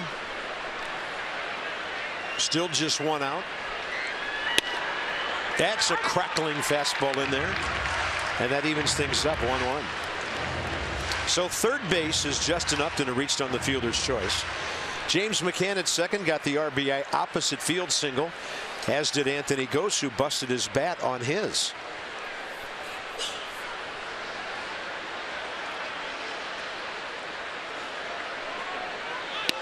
Looking to bunt, safety squeeze, and Rendon coming down the line with Upton, who quickly retreated. I never loved that play just for the fact that there's a force out at home. So if you're playing the infield, you can shovel it to the catcher and get the force at the plate where you take that whole tag play away on a squeeze. Rendon's in.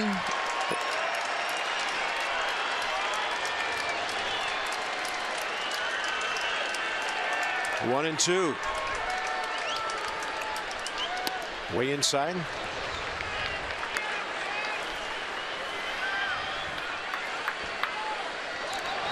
Bullpen getting busy. Felipe Rivero. Miguel Cabrera on deck in the number 9 spot. How's that for a pinch hitter?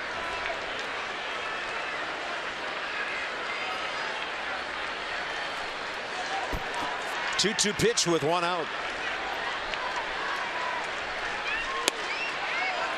And Joe missing to that glove side. Nowhere to put this guy.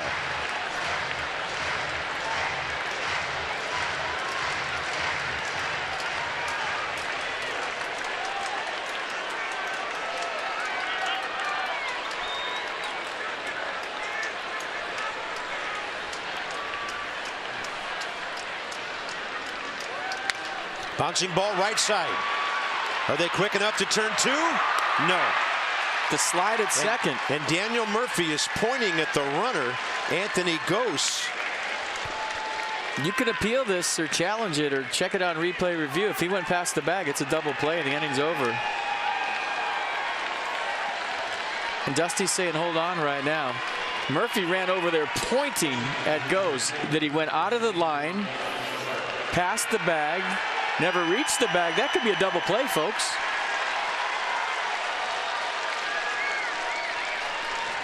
How amazing would this be with the inning over? Miguel Cabrera on deck if the Nats challenge this and win.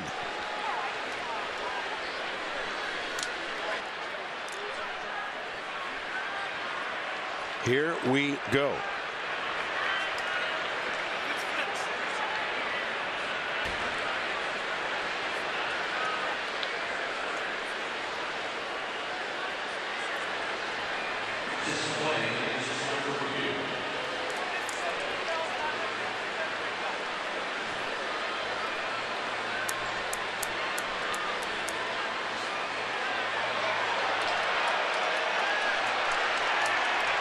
Runner ends up past the bag. The crowd seeing it on the video screen.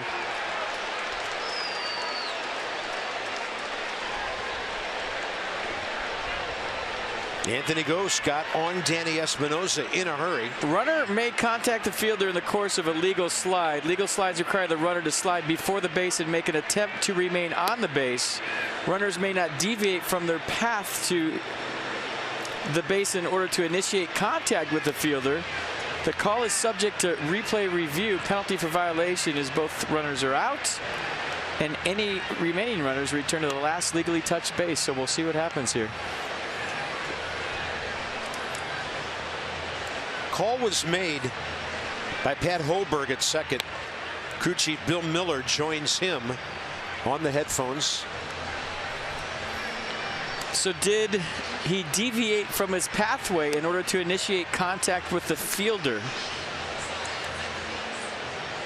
I think would be the one you're looking at right there, right? Absolutely. Went to the outfield side of the bag. Never made contact with the bag. And he went past the bag Ended too. up past it, We've you're right. seen that called.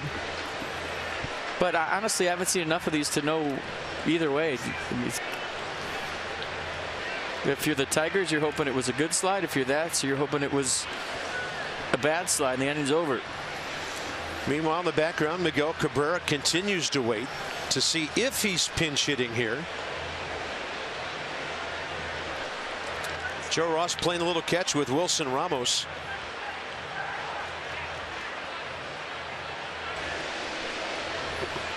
There's the rule that I just read you.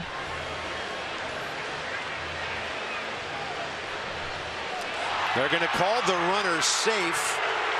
The Nats don't like it, and Detroit has the lead, and the inning continues. They're pointing at Dusty Baker and telling him to come out there and explain it.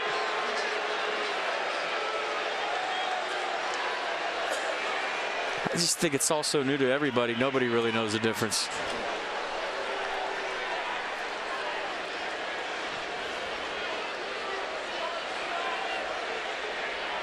You could read Dusty's lips. He said he did not make contact with the bag. That's what he just told the crew chief. And I think the replay certainly showed that. It says in the rules I read you have to make contact with the bag. Did he ever make contact with the bag? Not even close.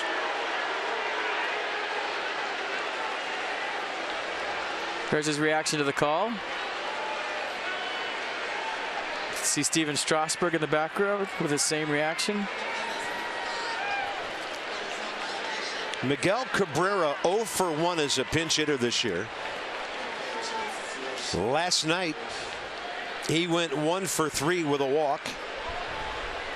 It says legal slide requires a runner to slide before the base and make an attempt to remain on the base. There was no attempt to even go to the base there,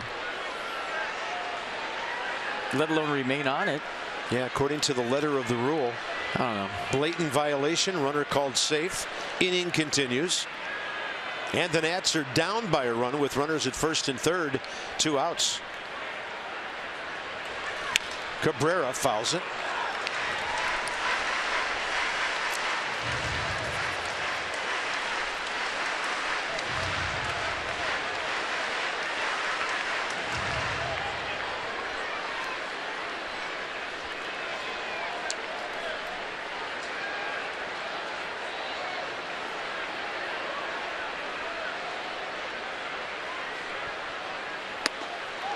Uncertain swing. Strike two.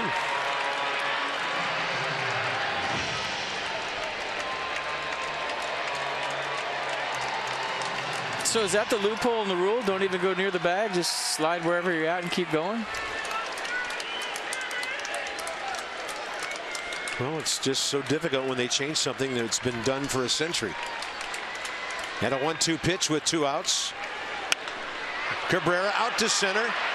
That ball is going to drop in front of Ben Revere. Tigers lead 5-3. Over to third goes Andrew Romine, and Miguel Cabrera delivers a pinch hit. RBI.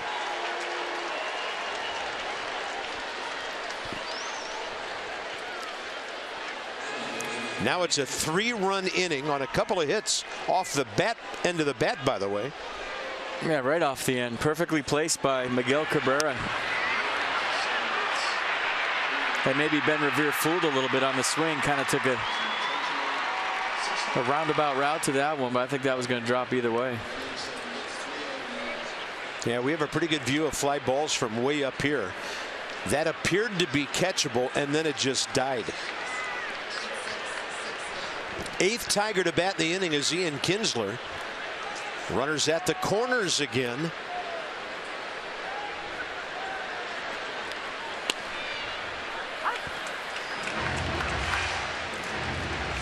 Victor Martinez got this started with a base hit through the teeth of the shift on the right side.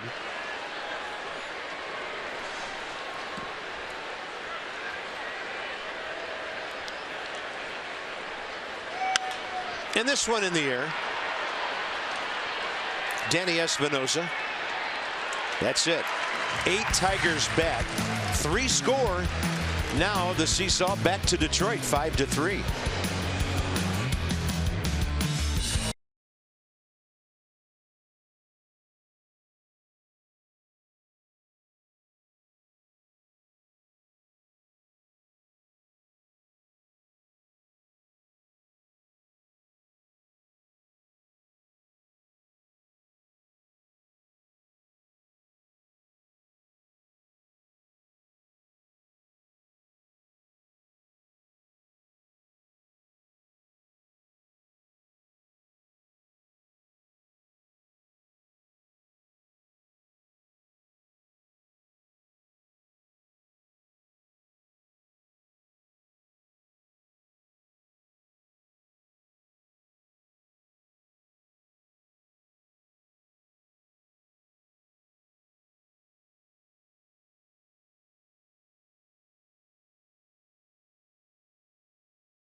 Cox's new contour, get right to the good stuff. 5-3 as we go to the bottom of the 6th. Couple of homers in this ball game. Cool night here at Nats Park, but the ball's still carrying fairly well. Nick Castellanos goes deep again tonight. His 7th on the year. A high fly ball, kind of lifted it out in the bullpen, stayed through it nice. That put his club up 2-1, and then Ryan Zimmerman on a 2-0 fastball down in. Look where it is. Off the plate, pulls his hands in nice. His 2nd home run of the year, and he knew it as soon as he touched it.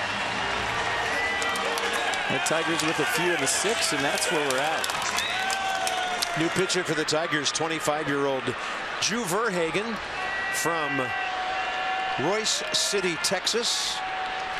Pitched at Vanderbilt, that pitching-rich SEC school. Wilson Ramos leads off.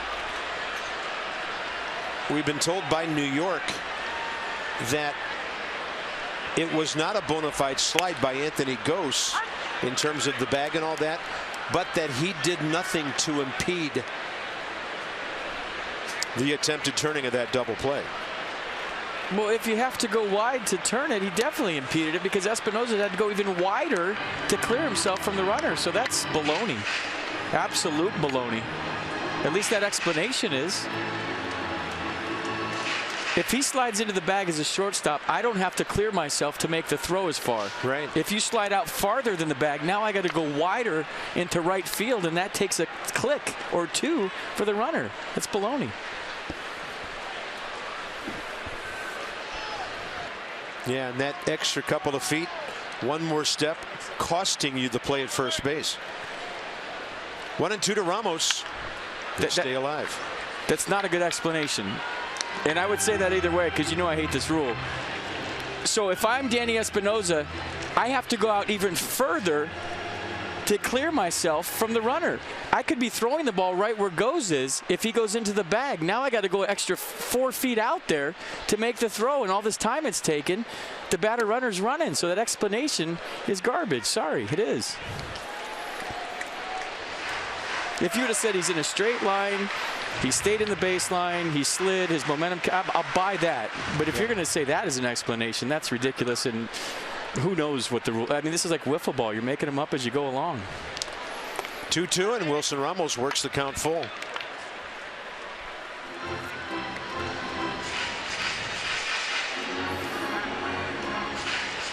Nets facing a young reliever with a 5.79 ERA. 15th appearance of the year. Not a strikeout guy usually. And Wilson Ramos, I'm telling you, he's seeing the ball beautifully. On base 3 times tonight. Times number 4 and 5 in the series. Leadoff man aboard, 6th inning. That's the last thing Brad Ausmus wanted. The Nats box, another multi-hit game for Daniel Murphy, his 17th of the year. And the big blow after Espinoza's single in the second for a run. Ryan Zimmerman's second home run of the year, 2-run shot, way out of here, 5th inning. Sammy Solis is throwing. Joe Ross is at 97 pitches in 6 innings.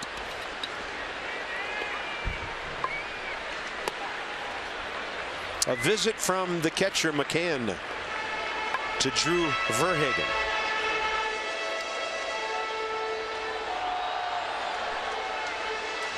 Joe Ross, at least for now, on deck.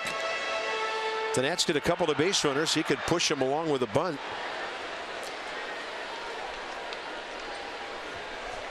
Nats have 2 left-handers in there. Stephen Drew, Clint Robinson.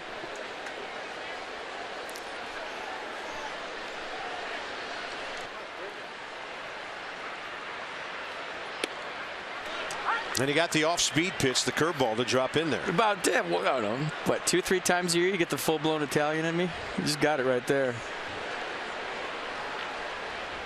We could throw in some salami with that bologna. Got me fired up.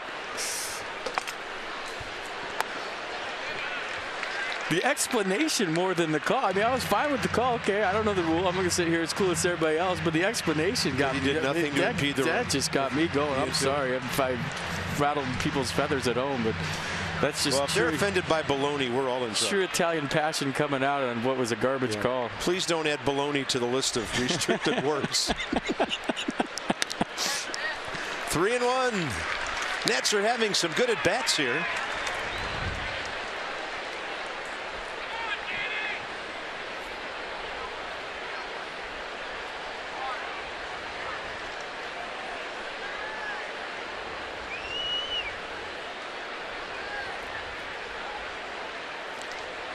Big gap right center. Right in there to Espinoza. Taking it to a full count now.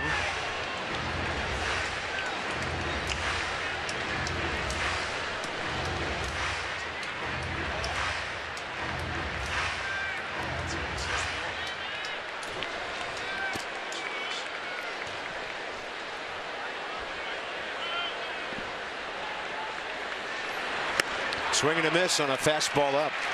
1 out. That will get Joe Ross called back to the dugout.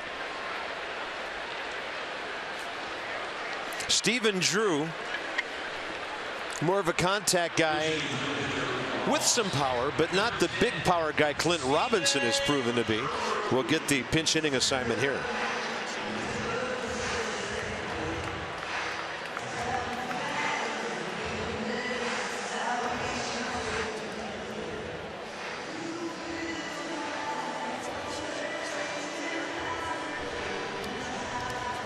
Stephen Drew is a pinch hitter, 0 for 6.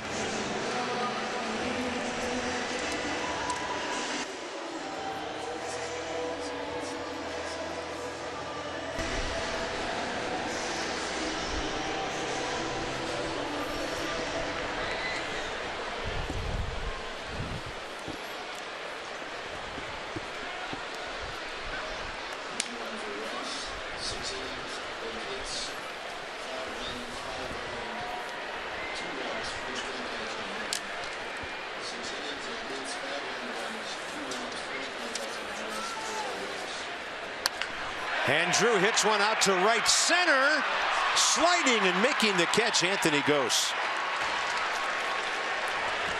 Well, the Nats' luck just not getting any better over the last several days with line drive outs to the outfield. A nice play by Gose, and Stephen Drew has hit some hard outs this year. And that's just another one to add to the list. Good at bat by Drew, good play by Gose on the sliding catch, keeps it right into his glove. The only National who previously has faced Drew Verhagen is Ben Revere. 0 for 1 against him with a ground ball out, and Ben's had 3 of those tonight. Ramos still at first base, 2 outs. Castellanos on the grass at third for a 2-out bunt.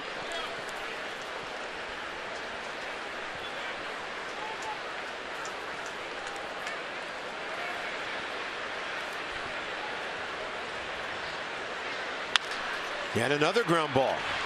Ben Revere 0 for 4. The Nats have stranded their 6th base runner. Make it 7th base runner tonight. And we're going to the 7th. 5-3 Tigers.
Kate Upton in the house, the future Mrs. Verlander. Got her Tigers hat on. Checking out a ball game at DC. Love it. Join the Nationals for the 12th annual celebration of DCVA-MD, the DMV. Youth Baseball and Softball, May 15th. All groups enjoy an on-field parade for the game, and kids 12 and under invited to run the bases after the game. First 5,000 youth participating in the pregame parade receive a Nationals athletic compression sleeve, courtesy of Inova Sports Medicine. So that'll be Sunday. Here's Sammy Solis. Nobody on the current Tiger roster has faced him. Cameron Maybin is on the DL. Swing and a miss. JD Martinez, top of the 7th underway.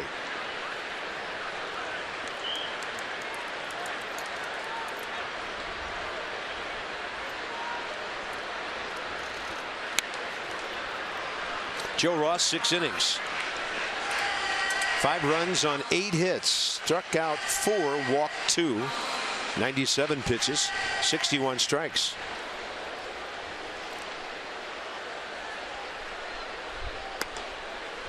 Couple of soft base hits. A big part of that 3-run 6th inning. But when you put the ball in play, that's what happens. Tigers did that. Here's a 1-2. Curveball. Swing and a miss. Ramos tagging Martinez, and with more on the Nats bullpen, here's Dan. Bob, Dusty Baker just said half jokingly, half seriously earlier today that he hoped both Joe Ross and Max Scherzer could go complete game shutouts these next 2 days. His bullpen is really worn out. Blake Treinen has gone 4 days in a row. Have to think he's unavailable today. Sean Kelly only threw 1 pitch yesterday, but has gone in 4 of 5. Felipe Rivero, 2 of the last 3 with a lot of pitches. So the Nationals really waiting for Thursday's off day, a chance to give this bullpen some much needed rest. They're going to need to cover 3 more innings the rest of the way, maybe more. Yeah, the young guns came out and threw strikes last night.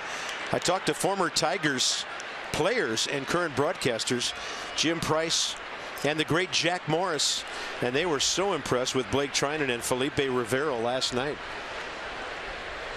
Not to mention the doubleheader coming up on Saturday. You lost me. Well, with the bullpen and the usage. Oh, okay, gotcha. And there's going to be a lot of relievers probably needed. Oh, yeah, yeah. I'm like, we're throwing Jack Morris in one of the games of the doubleheader. That'd be great. He could probably still do it. Probably. But I mean, he was just going crazy about Blake Treinen and the way the ball comes out of his hand. All right, Victor Martinez is 4 for 4. He can hit. Right side, left side, wherever you play him. Unbelievable, this guy. Here's Castellanos. 1 for 2. 2-run homer and the walk.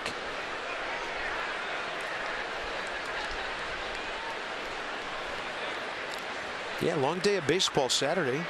Come to the 1 o'clock game. Have a nice dinner somewhere not too far. Up into the city from here and come back down and join us at 7.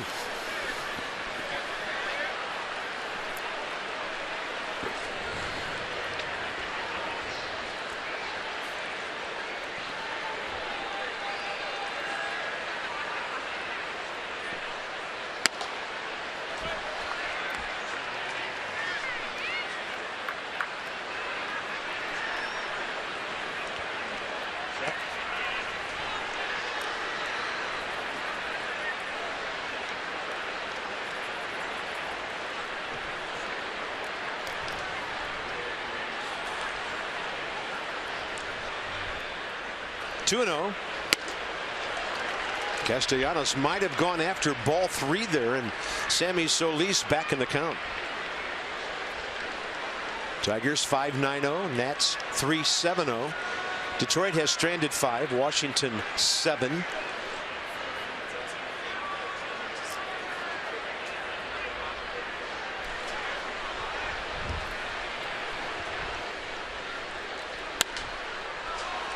Out of play, and the count is even. Check out the Potomac Nationals. They'll be back in town in a couple of weeks. Highlights include a Lucas Giolito t-shirt giveaway on the 27th. Harper bobblehead on the 28th. Bark in the Park 29th. Tickets are going fast, according to reports out of Woodbridge. 703-590-2311 or PotomacNationals.com. 2-2. Tried to paint, and Sammy just missed inside.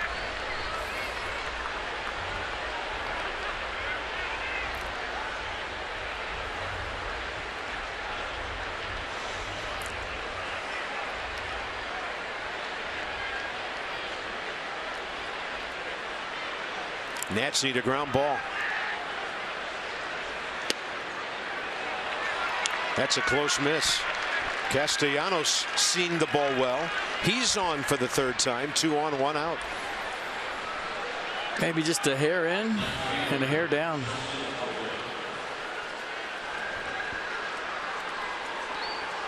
Justin Upton is next.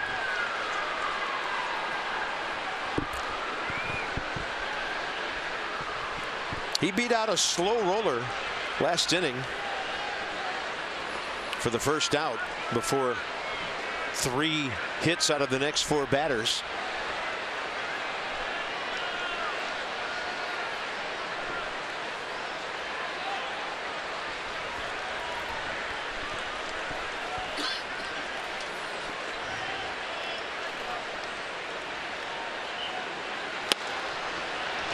Looked pretty late for 93. Not so much late. If you really break down a swing right now, his front side's flying wide open. The hips, the shoulder.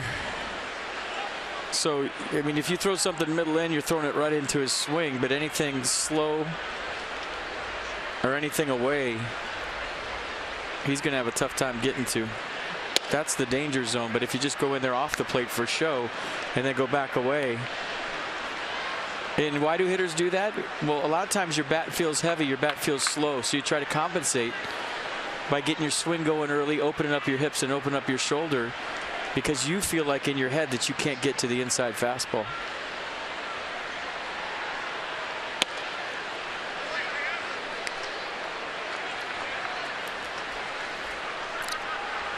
So from down and in to up and away a bit.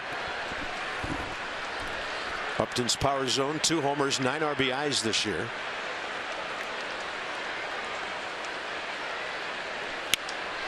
And a pop up. He's now 0 for his last 17. Murphy puts it away. Infield fly rule in effect. 2 down. It'll be Sammy Solis against the catcher James McCann. McCann had a big hit last inning. Went the other way for a base hit that tied the game before the Tigers tacked on 2 more.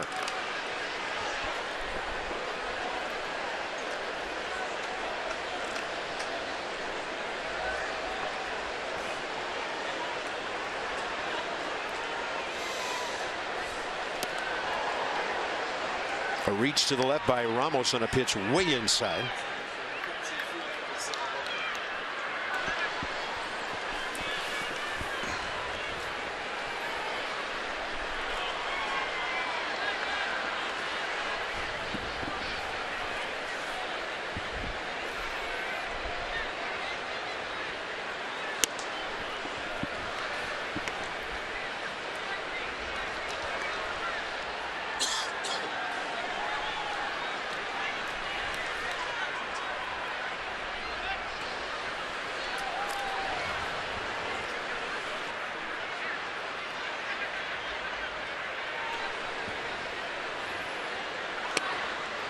Three and 0.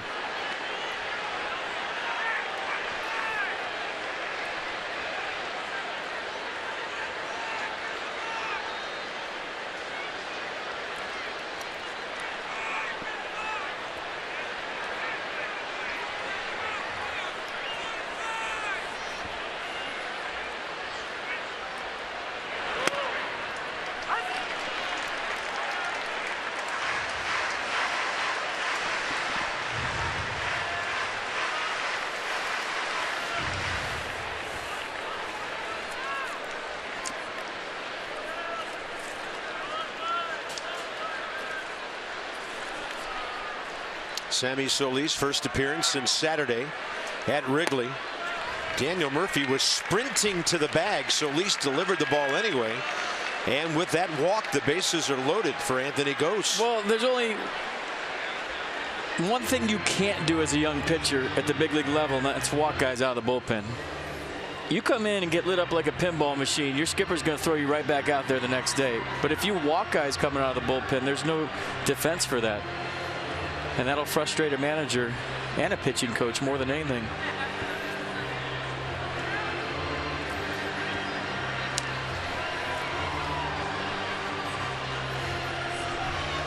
Todd Tichenor out to break it up. Mike Maddox has had his word with Sammy Solis. So the Tigers, with 2 outs, have the bases loaded. Gose broke his bat last time up, flaring one to left. And I think Mike Maddox might have said something like, hey, that's passed. Turn the page. Let's make a little adjustment right here. Make a good pitch. We're out of this.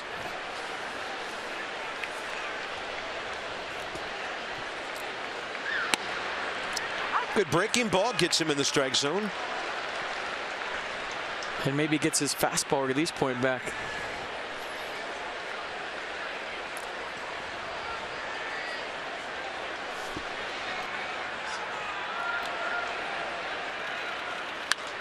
He gets the pop-up on the 92 heater. Daniel Murphy under it. Inning over. The Nats dodge another bullet. Tigers have left 8. So maybe a turnaround answer here. Rendon, Harper, and Zimmerman coming up. Bottom 7 on a cool night.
The night started with precision with the Navy here.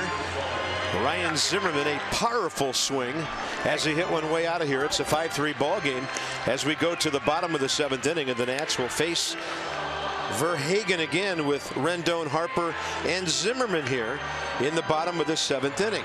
So fewest losses via leads blown this year. And the Tigers basically had none until the last couple of days. They've been victimized 3 games in a row here. The Mets, White Sox, Cubs. And by the way, the Cubs are ahead again tonight. What else is new? And it's all brought to you by Jeep.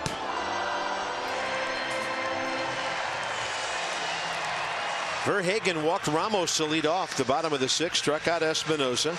Stephen Drew unlucky on a laser to center that was caught, and then Ben Revere. Brad Osmus trying to get back even. They want a rubber game tomorrow behind their race. Jordan Zimmerman. There's Max, the former Tiger. There's Jordan. He's thrown a no-hitter in this ballpark. Max Scherzer has thrown a no-hitter in this ballpark. So that's 7 o'clock tomorrow night. Johnny and Ray, 6:30 with Nats Extra on Masson. Dusty, his ball club, his offense, 9 innings. You got to play every night, so 9 outs with which to work down the stretch here. Anthony Rendon, 1 for 3, steps in.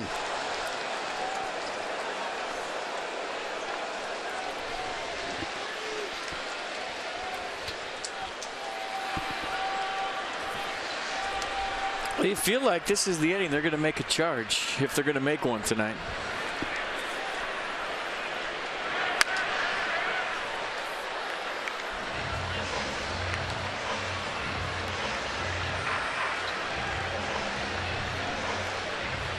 Bryce walked, a run scored on the Zimmerman homer last time.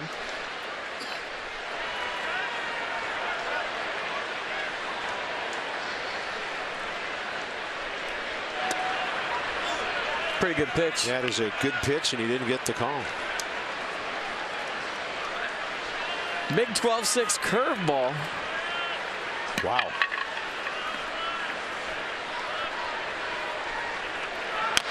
Rendon chops it, and it's foul. I remember Dave Duncan, the great pitching coach, once saying that was the toughest pitch in baseball to get called for a strike at times. Because umpires give up on it? They do. And sometimes where the ball is caught is not close to the height at which it crossed the plate. Well, that's why the catcher framing it and the presentation on pitches like that are so important. 1-2 pitch. Rendon fights one off.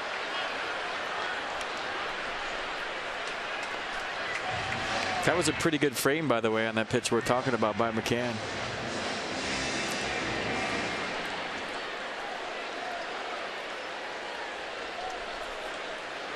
Rendon, that one right near his belt buckle, and the count's 2-2.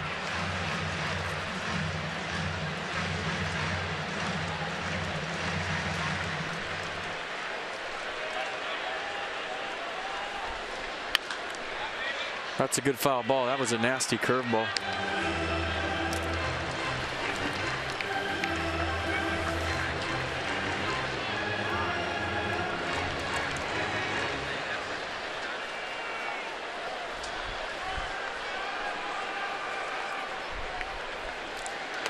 That one skips in. Well, down by 2, Bryce Harper on deck. This pitch is huge coming up. Nationals have been given 4 walks tonight.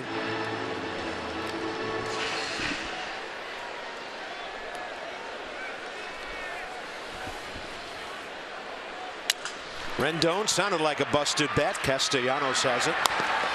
1 out. Bryce Harper cannot tie the game. In the series, he's 0 for 4 with 3 walks.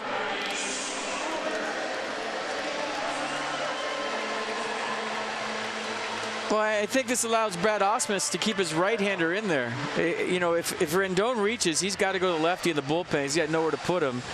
And then you got Ryan Zimmerman hit a home run his last time up on deck. And now the wheels start to turn. It turns into a chess match. So a big first out here for the Tigers in the bottom of the 7th.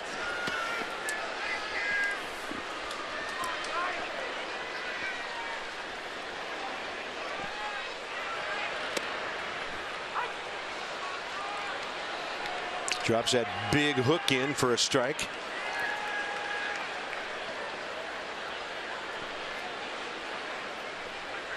Target away.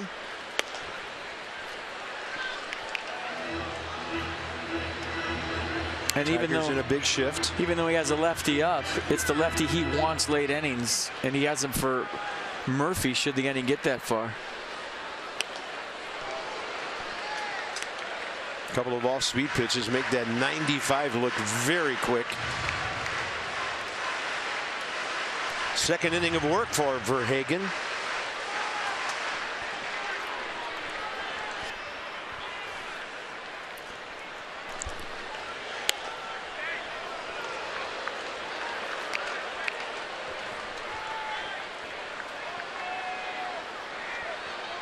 Away, away, away, away.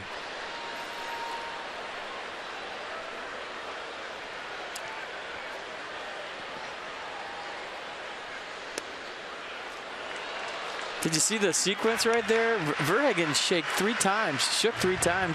He wanted to throw the curveball, but McCann kept putting down fastball. Put down 3 different times like you're throwing this pitch. Sorry. And now they're going to the curve. 3-2. Harper strikes out on that big hook. And Bryce Harper 0 for 5 in this series. Second strikeout for Verhagen. It's up to Ryan Zimmerman to continue the 7th inning and get it to Daniel Murphy. That left-hander, FP alluded to, Justin Wilson. They have Alex Wilson out there from the right side. Ryan's now hit safely 6 of his last, actually had RBIs in 6 of his last 9 games. It's one of the nastier curves I've seen out of a bullpen this season. Yeah, usually it's guys throwing 96, 97. Well, he does, and then he's got a nasty curve to go with it. It's about 15 miles an hour slower, but it's a hard curve in the low 80s.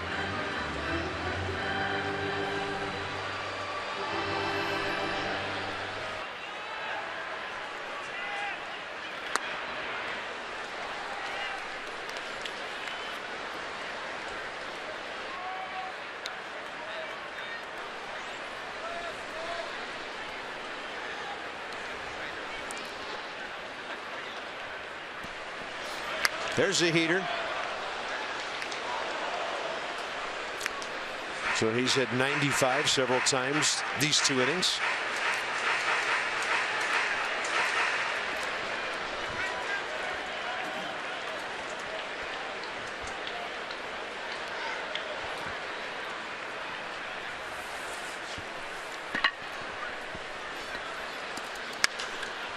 Ryan staying with it, out of play.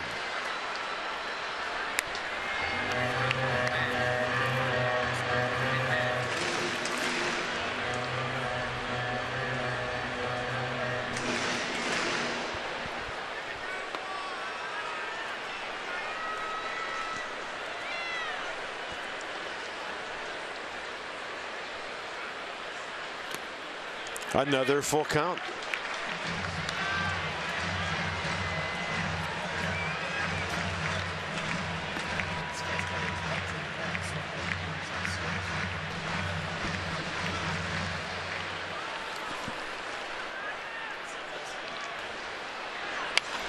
And Ryan stays with the off speed. It's so hard to hit that when you're geared up for 96, even just to foul that off right there. A nice job by Ryan to get another 3-2 offering.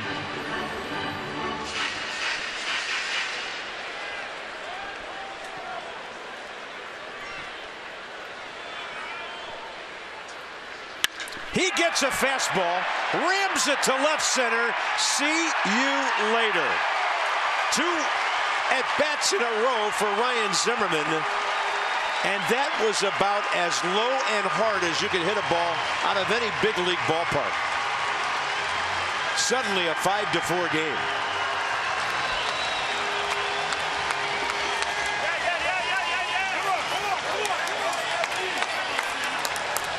Well, now we got a 1-run game, and it was the pitch before the foul ball and that nasty curveball I'm talking about. He threw 96, then he went 79 on the curveball, 3-2. Ryan Zimmerman tapped it foul to get another fastball with a location mistake.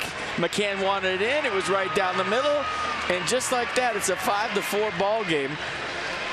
On another great at-bat from Ryan Zimmerman. Well, as you always say, my friend, talent finds its level, and Ryan Zimmerman's is on the rise. This call to the bullpen brought to you by the UPS Store. Together, nothing we can't solve. Visit the UPSstore.com for locations.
Have been greatly exaggerated. Let's check out the 2 pitches. First, the foul ball. I mean, I'm telling you, you're sitting on 96, so you tap that one foul. It's 71 miles an hour.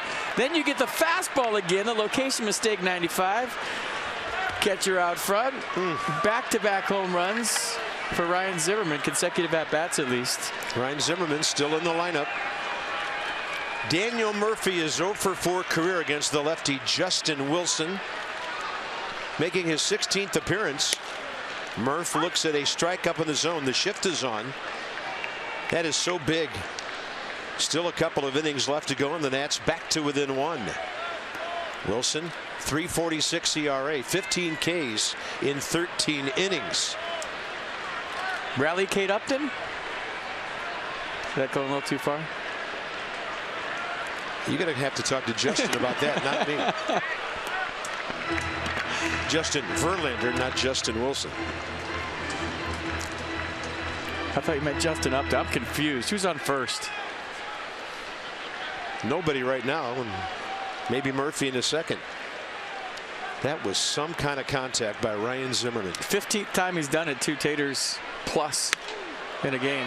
You could hear Murphy go, ooh, on a pitch up and in.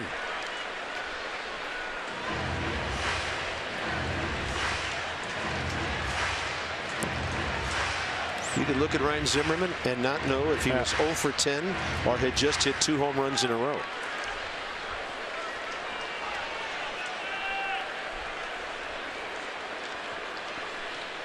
Two-1 with 2 outs.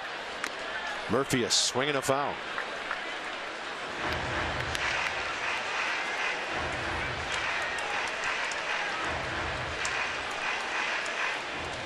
Justin Wilson out of Cal State Fresno, born in Anaheim.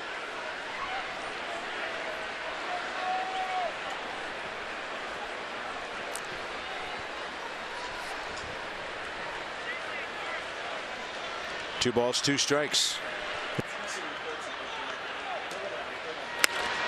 And 95 by him. That'll end the bottom of the 7th inning, but Ryan Zimmerman gets the Nats halfway closer. 2nd of the year, 5th inning. 3rd of the year, 7th inning. 1-run game.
No, 6th inning was a big deal. We're going to show it to you again. The double play slide by Anthony Goes that was reviewed. Justin Upton scored. Dusty Baker wanted it reviewed. They said that his slide did not impede the double play. And then pretty good pinch hitter to have on your bench. Miguel Cabrera dumps one into center field. That would score McCann, and Dusty Baker, just like us, can't believe that call. Top of the 8th, Sammy Solis still pitching. 24 pitches, 12 strikes in the 7th. So if Espinoza doesn't clear himself for Goes, he's going to get hit. And the spirit of the rule was to protect the runner. So he had to go wider than normal based on the slide going outside the baseline. So the fact that New York said that didn't impede Danny Espinoza's effort to turn the double play is absolutely wrong. Swing and a miss on a big curveball. Sammy Solis, 2nd strikeout. He'll take on veteran infielder Mike Aviles now.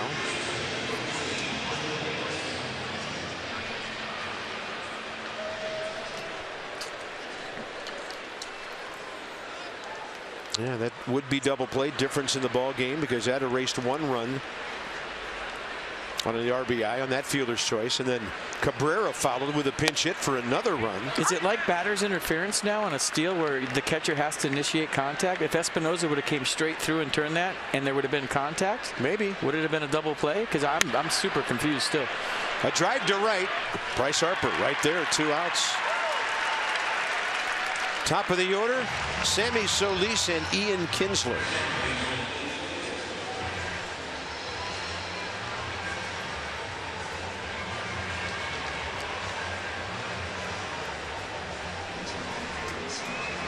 Big sequence last inning when Sammy popped up Anthony Gose for the final out with the bases loaded.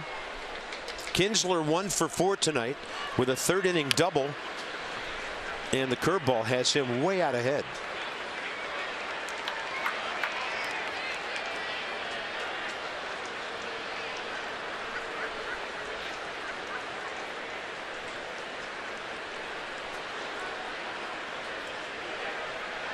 Target in. Pretty good rip on a fastball that was heading in there. Sammy doing a nice job of getting right back in that strike zone and doing a nice job of getting that big out. To end the 7th, he's trying to get his ball club right back in the dugout.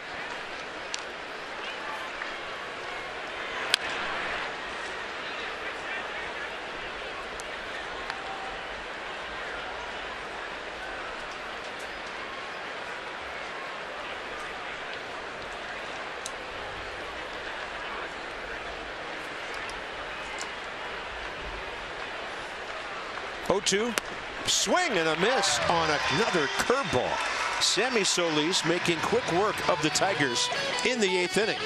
Right-hander coming in for Worth, Ramos, and Espinosa.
This copyrighted telecast is presented by authority of the Washington Nationals and may not be reproduced or retransmitted in any form. And the accounts and descriptions of this game may not be disseminated without the expressed written consent of the Washington Nationals. Cool night. Lots of action in this game. And we're going to the bottom of the 8th. When this one's over, Johnny and Ray will have plenty to talk about. First off, Alex Wilson makes an appearance here. He was in the ball game for an inning and 2/3 last night, spanning the 7th inning into the 9th. Kind of a short arm delivery guy. Fastball averages 91, slider 84. He'll cut the fastball as well. And you see the low average against just 167.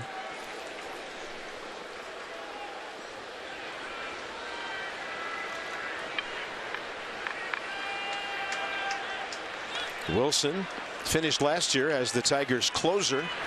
Jason Worth can't get to the slider up. Worth 1 for 2 career against him with a home run.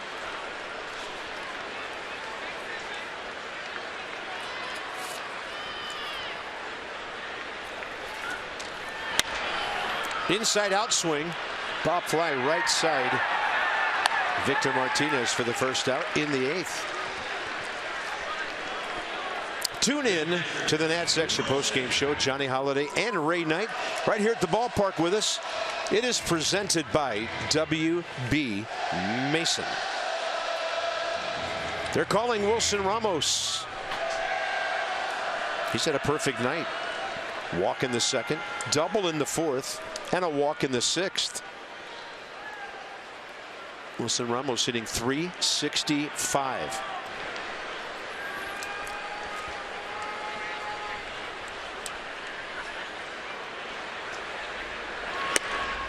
.31 hits on the year, and he still has 15 at bats before he gets to 100.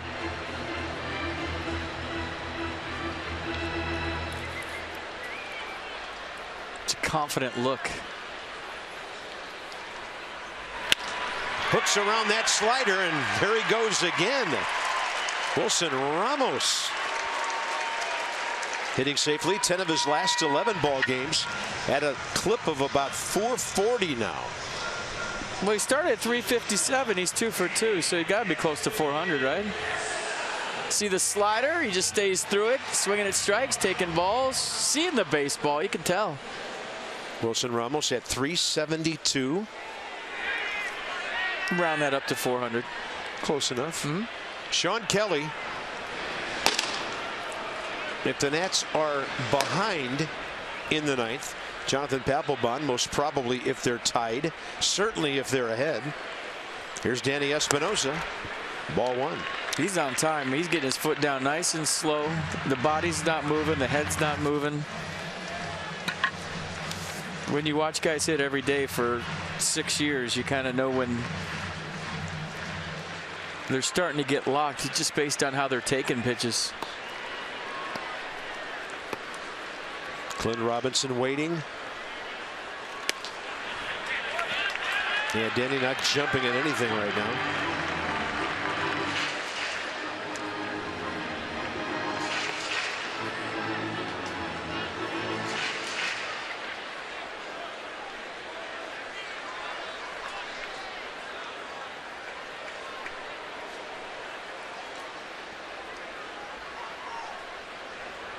Two and 0.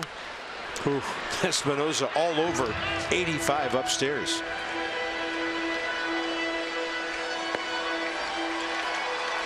Well, he thought it was the 8th last night. Well, maybe right now he thinks it's the 7th.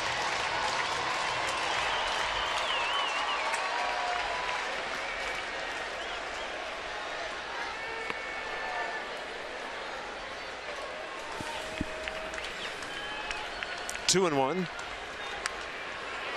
Healthy rips. Brad Ausmus has 3 lefties out there, and I don't see any of them throwing to face Clint Robinson at the moment. He's used 1.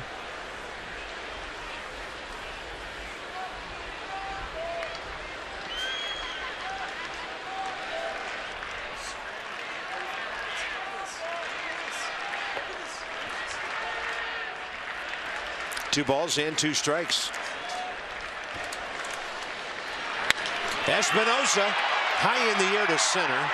Anthony Gose well short of the scoreboard for the 2nd out.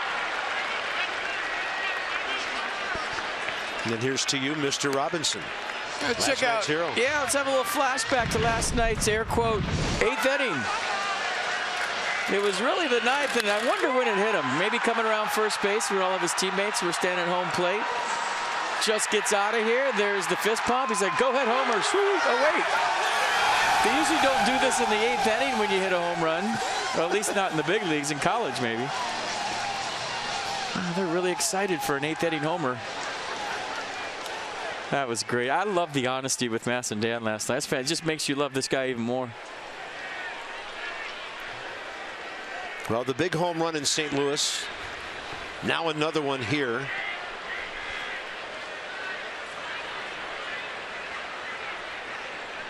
Clint hadn't had any RBI since the first homestand of the season, when he got a game-winning hit out to left.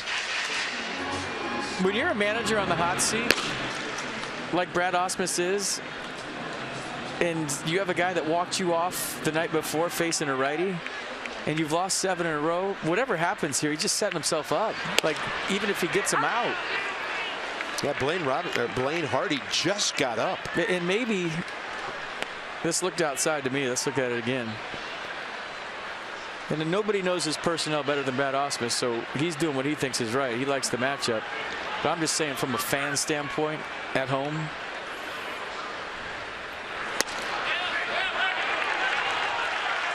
this time it's a ball. Getting nothing to pull.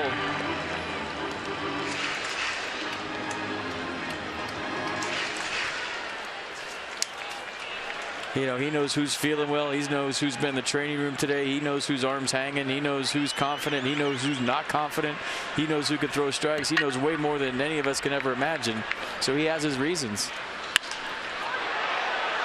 But I'm just saying, from a Tigers fan standpoint, you leave yourself really open, and good for him not worrying about it.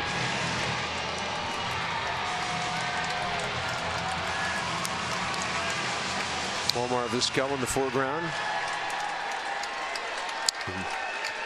Gene Lamont back there, his bench coach. 2 balls, 2 strikes to Robinson now. Shift is on. Short lead by Ramos. Target away. Robinson gashes one to center, and they have nobody playing there. The ball goes to the wall. Here comes Wilson Ramos, rumbling home. The throw is in time, and he's out. They were in a shift, and the double by Robinson results in Ramos thrown out at the plate. Boy, that's a heck of a relay. Look at the throw right here, right on the money. And you got to take that chance every single time. Just didn't work out.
Been pretty speedy lately, and Bob Henley has to send him there and force the issue every single time. I know the Cubs third base coach the other day caught a lot of flack from Cubs fans for the send the other day in the late innings, but hey, there's about a million things that have to go right for the Tigers right there to get Wilson Ramos, and they all did. Romine with a nice throw. Look at the arm strength right on the money. The good relay throw to Romine. The good tag by McCann. So about 5 or 6 different things had to go perfect for the Tigers to get Wilson Ramos, and they did. I'll take that chance every single time, all day long. Top of the 9, Sean Kelly for the Nats against J.D. Martinez. Kelly pitched the 9th inning last night. Faced one-man Kinsler, fouled him out before the Nats walked off Detroit.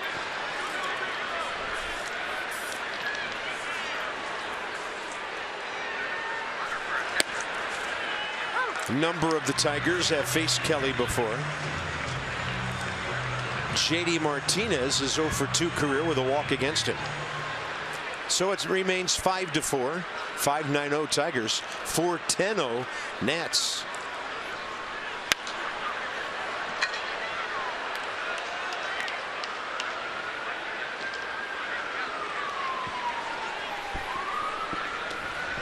Each team has stranded 8 base runners.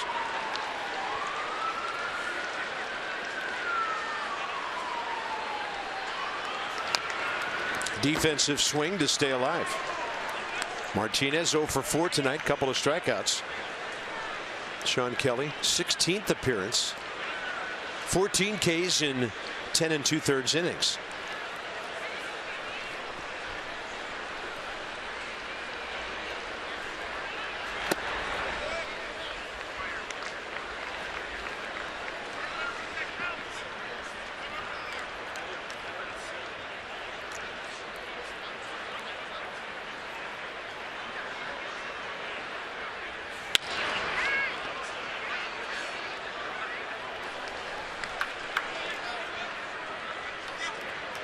Into the 10 o'clock hour here at Nationals Park.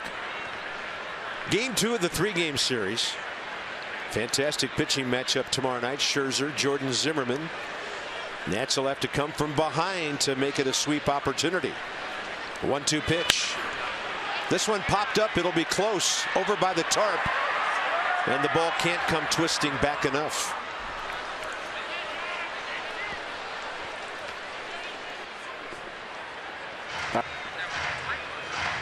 Francisco Rodriguez has 7 saves, 1 blown this year, 393 in his career, and he's ahead of Jonathan Papelbon, next up the ladder among active closers in terms of saves.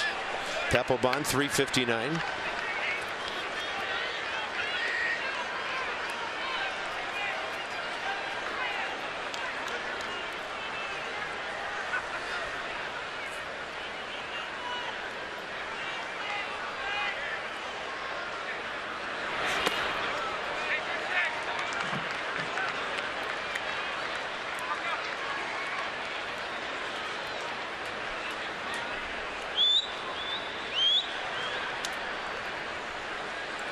Scatter shooting around this at bat. 2-2 pitch.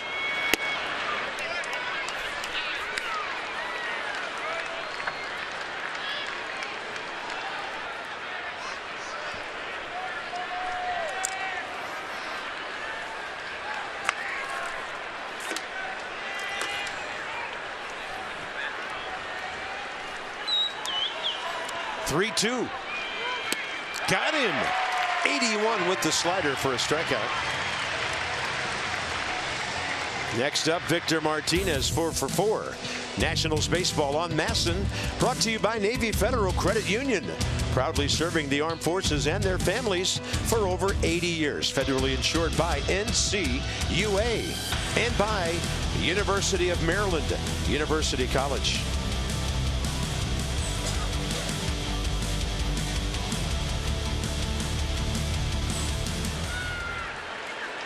Victor Martinez, 1 for 5 career against Sean Kelly.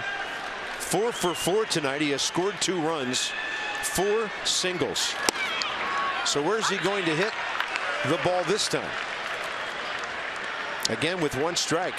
Rendon moves from third base position out to short. Martinez now hitting .336.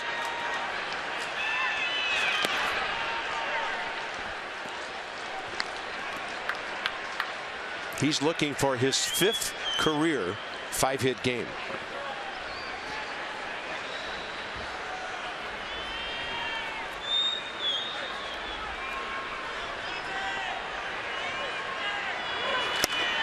Slider up, couldn't get it.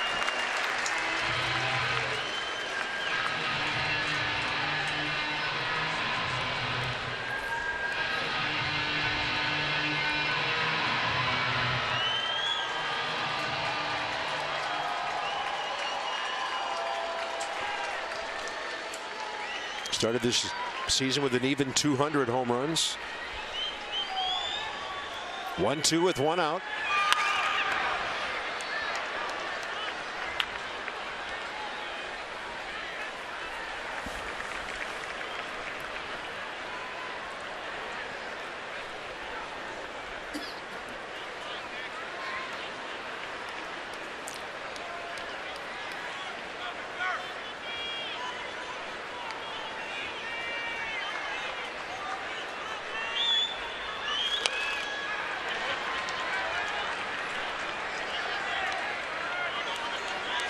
If you watch a lot of baseball and you watch the best hitters in baseball, watch how many tough pitches they foul off with 2 strikes to extend at-bats.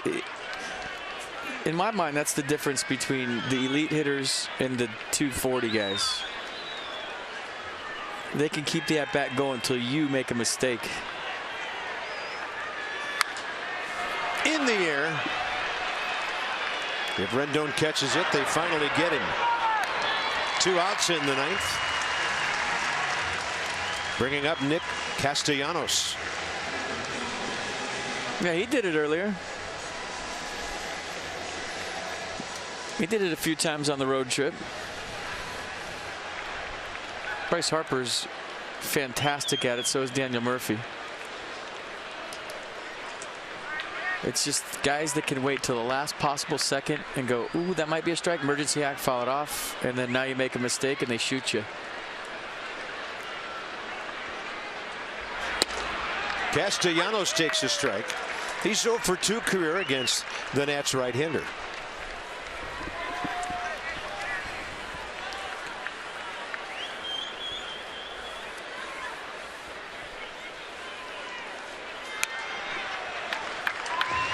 Got a good slider tonight.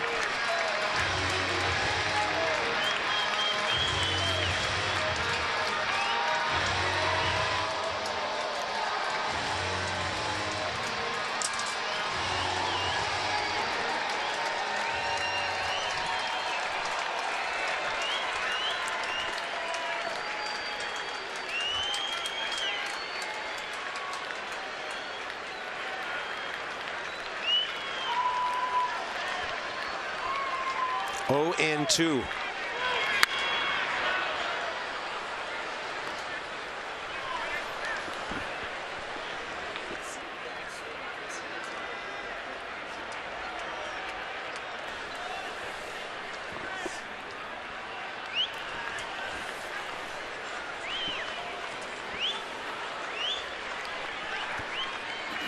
To this point, solid work by the bullpen tonight.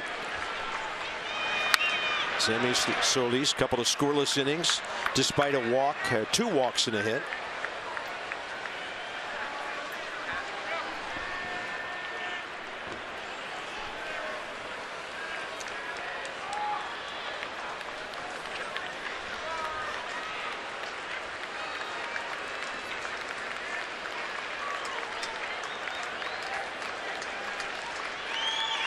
Swing and a miss on 92.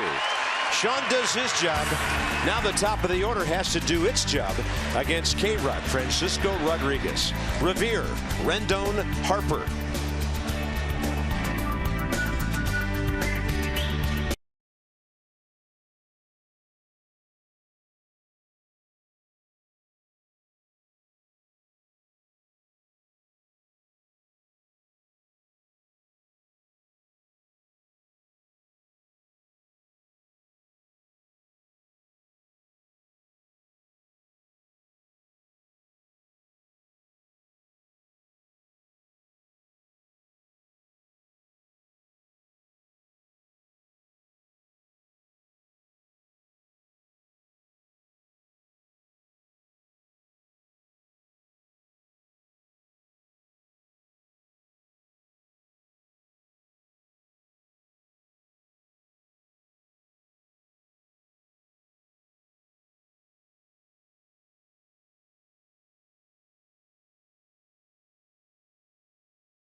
Inviting you to stick around for our Nats Extra post-game show coming up. The Nats with some work to do in the bottom of the 9th. They trail by 1. We'll be back in a couple of minutes. Let's send you right back upstairs to Bob at FP. All right, Johnny, we look forward to that with you and Ray. Hopefully, similar scenario as last night. So the Nats come up in the bottom of the 9th with the top of their order against Francisco Rodriguez. Well, Dusty had interesting things to say yesterday, didn't he? When people started panicking about the Nats lineup. Do I tear up my whole lineup for 3 days? I mean, I think people are panicking a little earlier.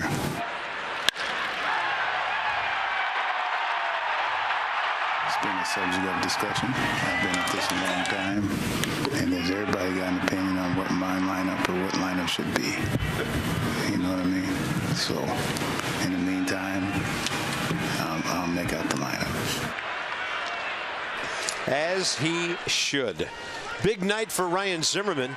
If anybody gets on, Ryan bats in the bottom of the ninth, and here we go against Francisco Rodriguez. 393 career saves.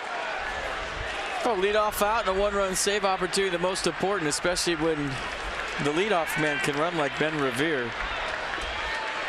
And I'm hoping this game gets to Ryan Zimmerman. Revere 0 for 3 career against K-Rod.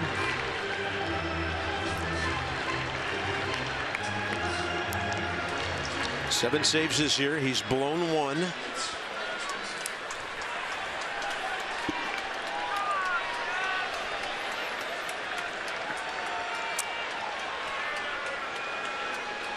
Oh for 4 tonight.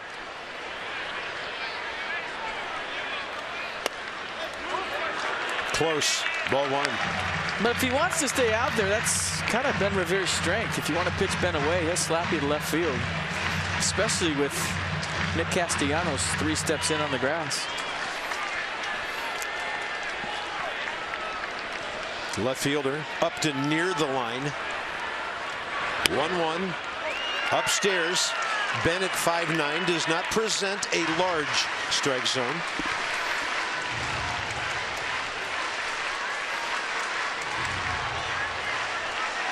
Five 5-4 ball game.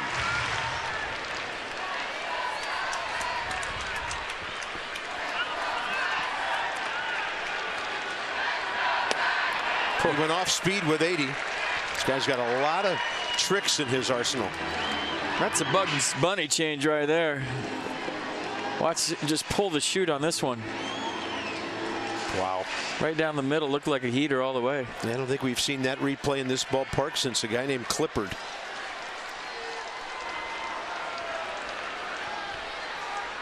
Two now. Revere up the middle. To his right, Kinsler.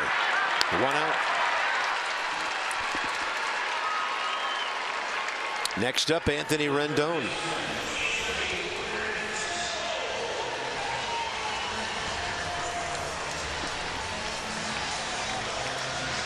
Anthony 1 for 3 career against Francisco Rodriguez. Harper will bat.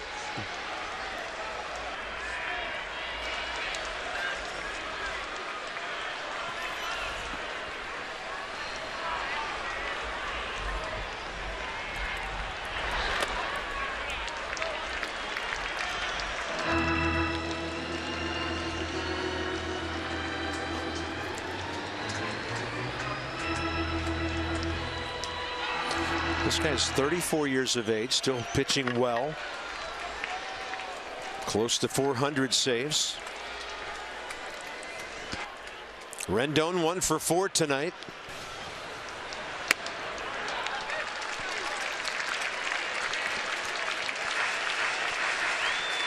Pitching on display tomorrow night.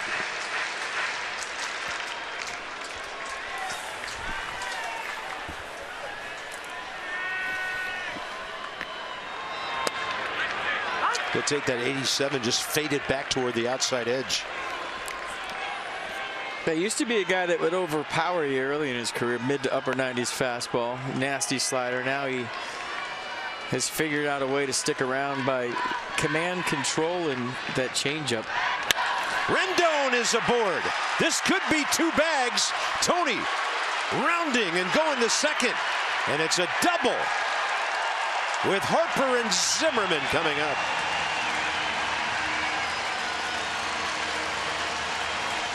Did a nice job of staying on that changeup, 82 miles an hour. And you see the exaggerated shift on Rendon. Where you're playing straight up right there, it's just a single. Tony 2 bags makes it a double, sits on the changeup nice. Yeah, and the outfield shift. They're going to walk Harper here. I just saw Brad Ausmus hold up 4. Managers, some of them would rather jump in the Anacostia River than walk the winning run onto base. To get to a guy with 2 home runs tonight, too. How about this?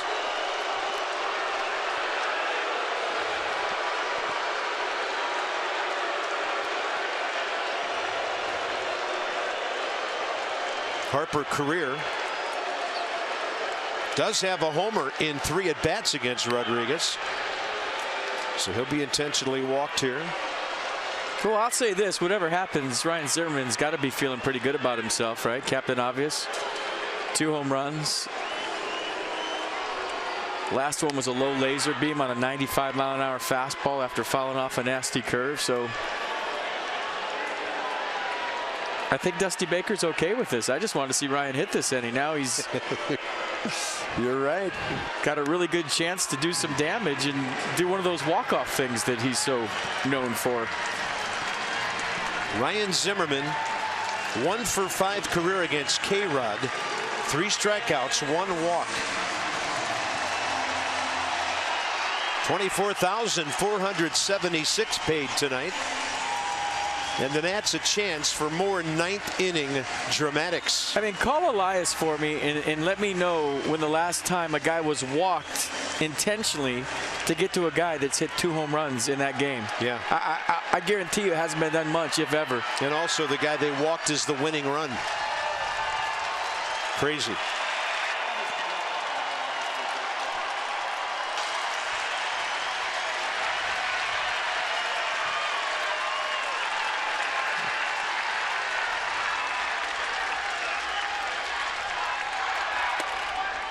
Only 2 Hall of Famers have hit more walk-off homers in the National League than Ryan Zimmerman.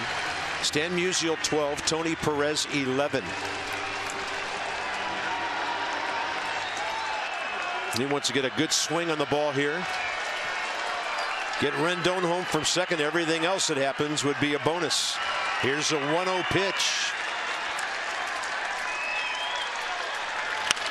Oh, what a swing for Ryan Zimmerman. Sorry, partner, I went full fan mode right there. I had to. Well, I saw your body English and I reacted. Well, he got, look at the pitch. Oh.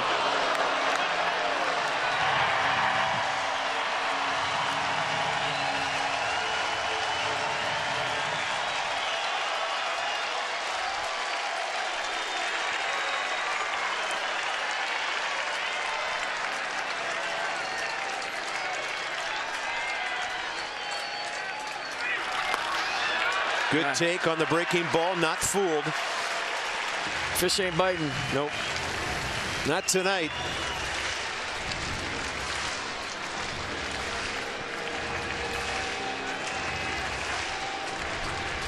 Great hitter on deck.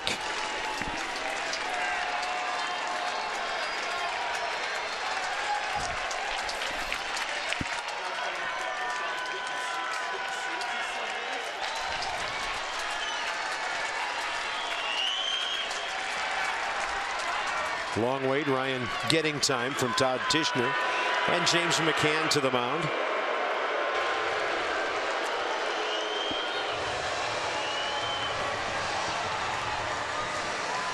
He looks like a man who just rolled the dice and is waiting to see what happens when the wheel stops spinning. But in his defense, what do you do? I mean, he's playing the percentages. He's going with the right-on-right matchup. The only thing is putting the winning run on. To get to a guy with 2 home runs. Okay, you're right. 2 balls, 1 strike.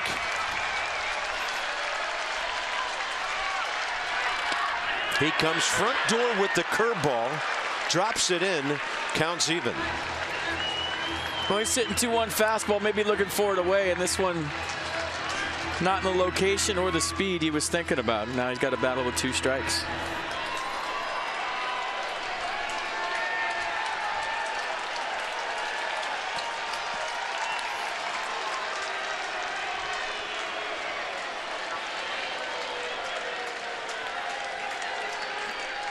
Might try to throw a better one and bounce it right here.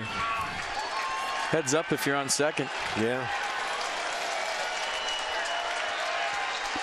2-2 pitch. Ryan Zimmerman, foul tip. McCann held on, 2 outs. It's up to Daniel Murphy.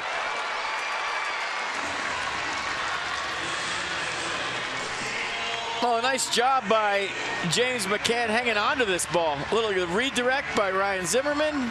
Does a nice job of catching the foul tip. And for the moment, the strategy works. Brad Ausmus to the mound. The Tigers are desperate for a win. They've lost 7 in a row. Is he telling him to pitch around Daniel Murphy and then load him up for Jason Wirth? Well, this run would mean nothing if they do, except a breaking ball in the dirt would tie the game. Well, it would put the winning run at second base, Carp, and then it's a walk-off situation for Jason Wirth. But yeah. I don't know what that conversation was about. I'm just kind of speculating up here. But maybe throw him a bunch of change-ups and we'll see what happens. I don't know. Yeah, K-Rod likes that curveball. So here we go. McCann into the crouch. Murphy 1 for 4 against Francisco Rodriguez.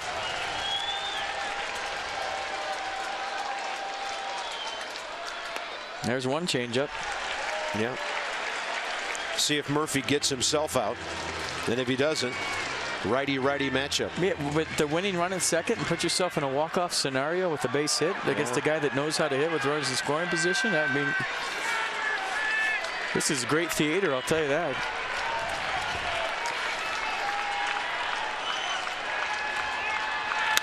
Murphy, short center.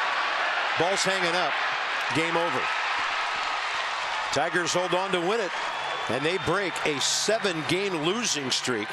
The Nationals strand 10 runners tonight, and the Tigers draw even in the series with a titanic pitching matchup coming up tomorrow night. For FP and for Dan, Bob Carpenter. The Tigers get a controversial call at second as part of a 3-run 6th inning. Hold on to beat the Nats 5-4. Tomorrow, Max Scherzer and Jordan Zimmerman will get you going with Nats Extra 6:30.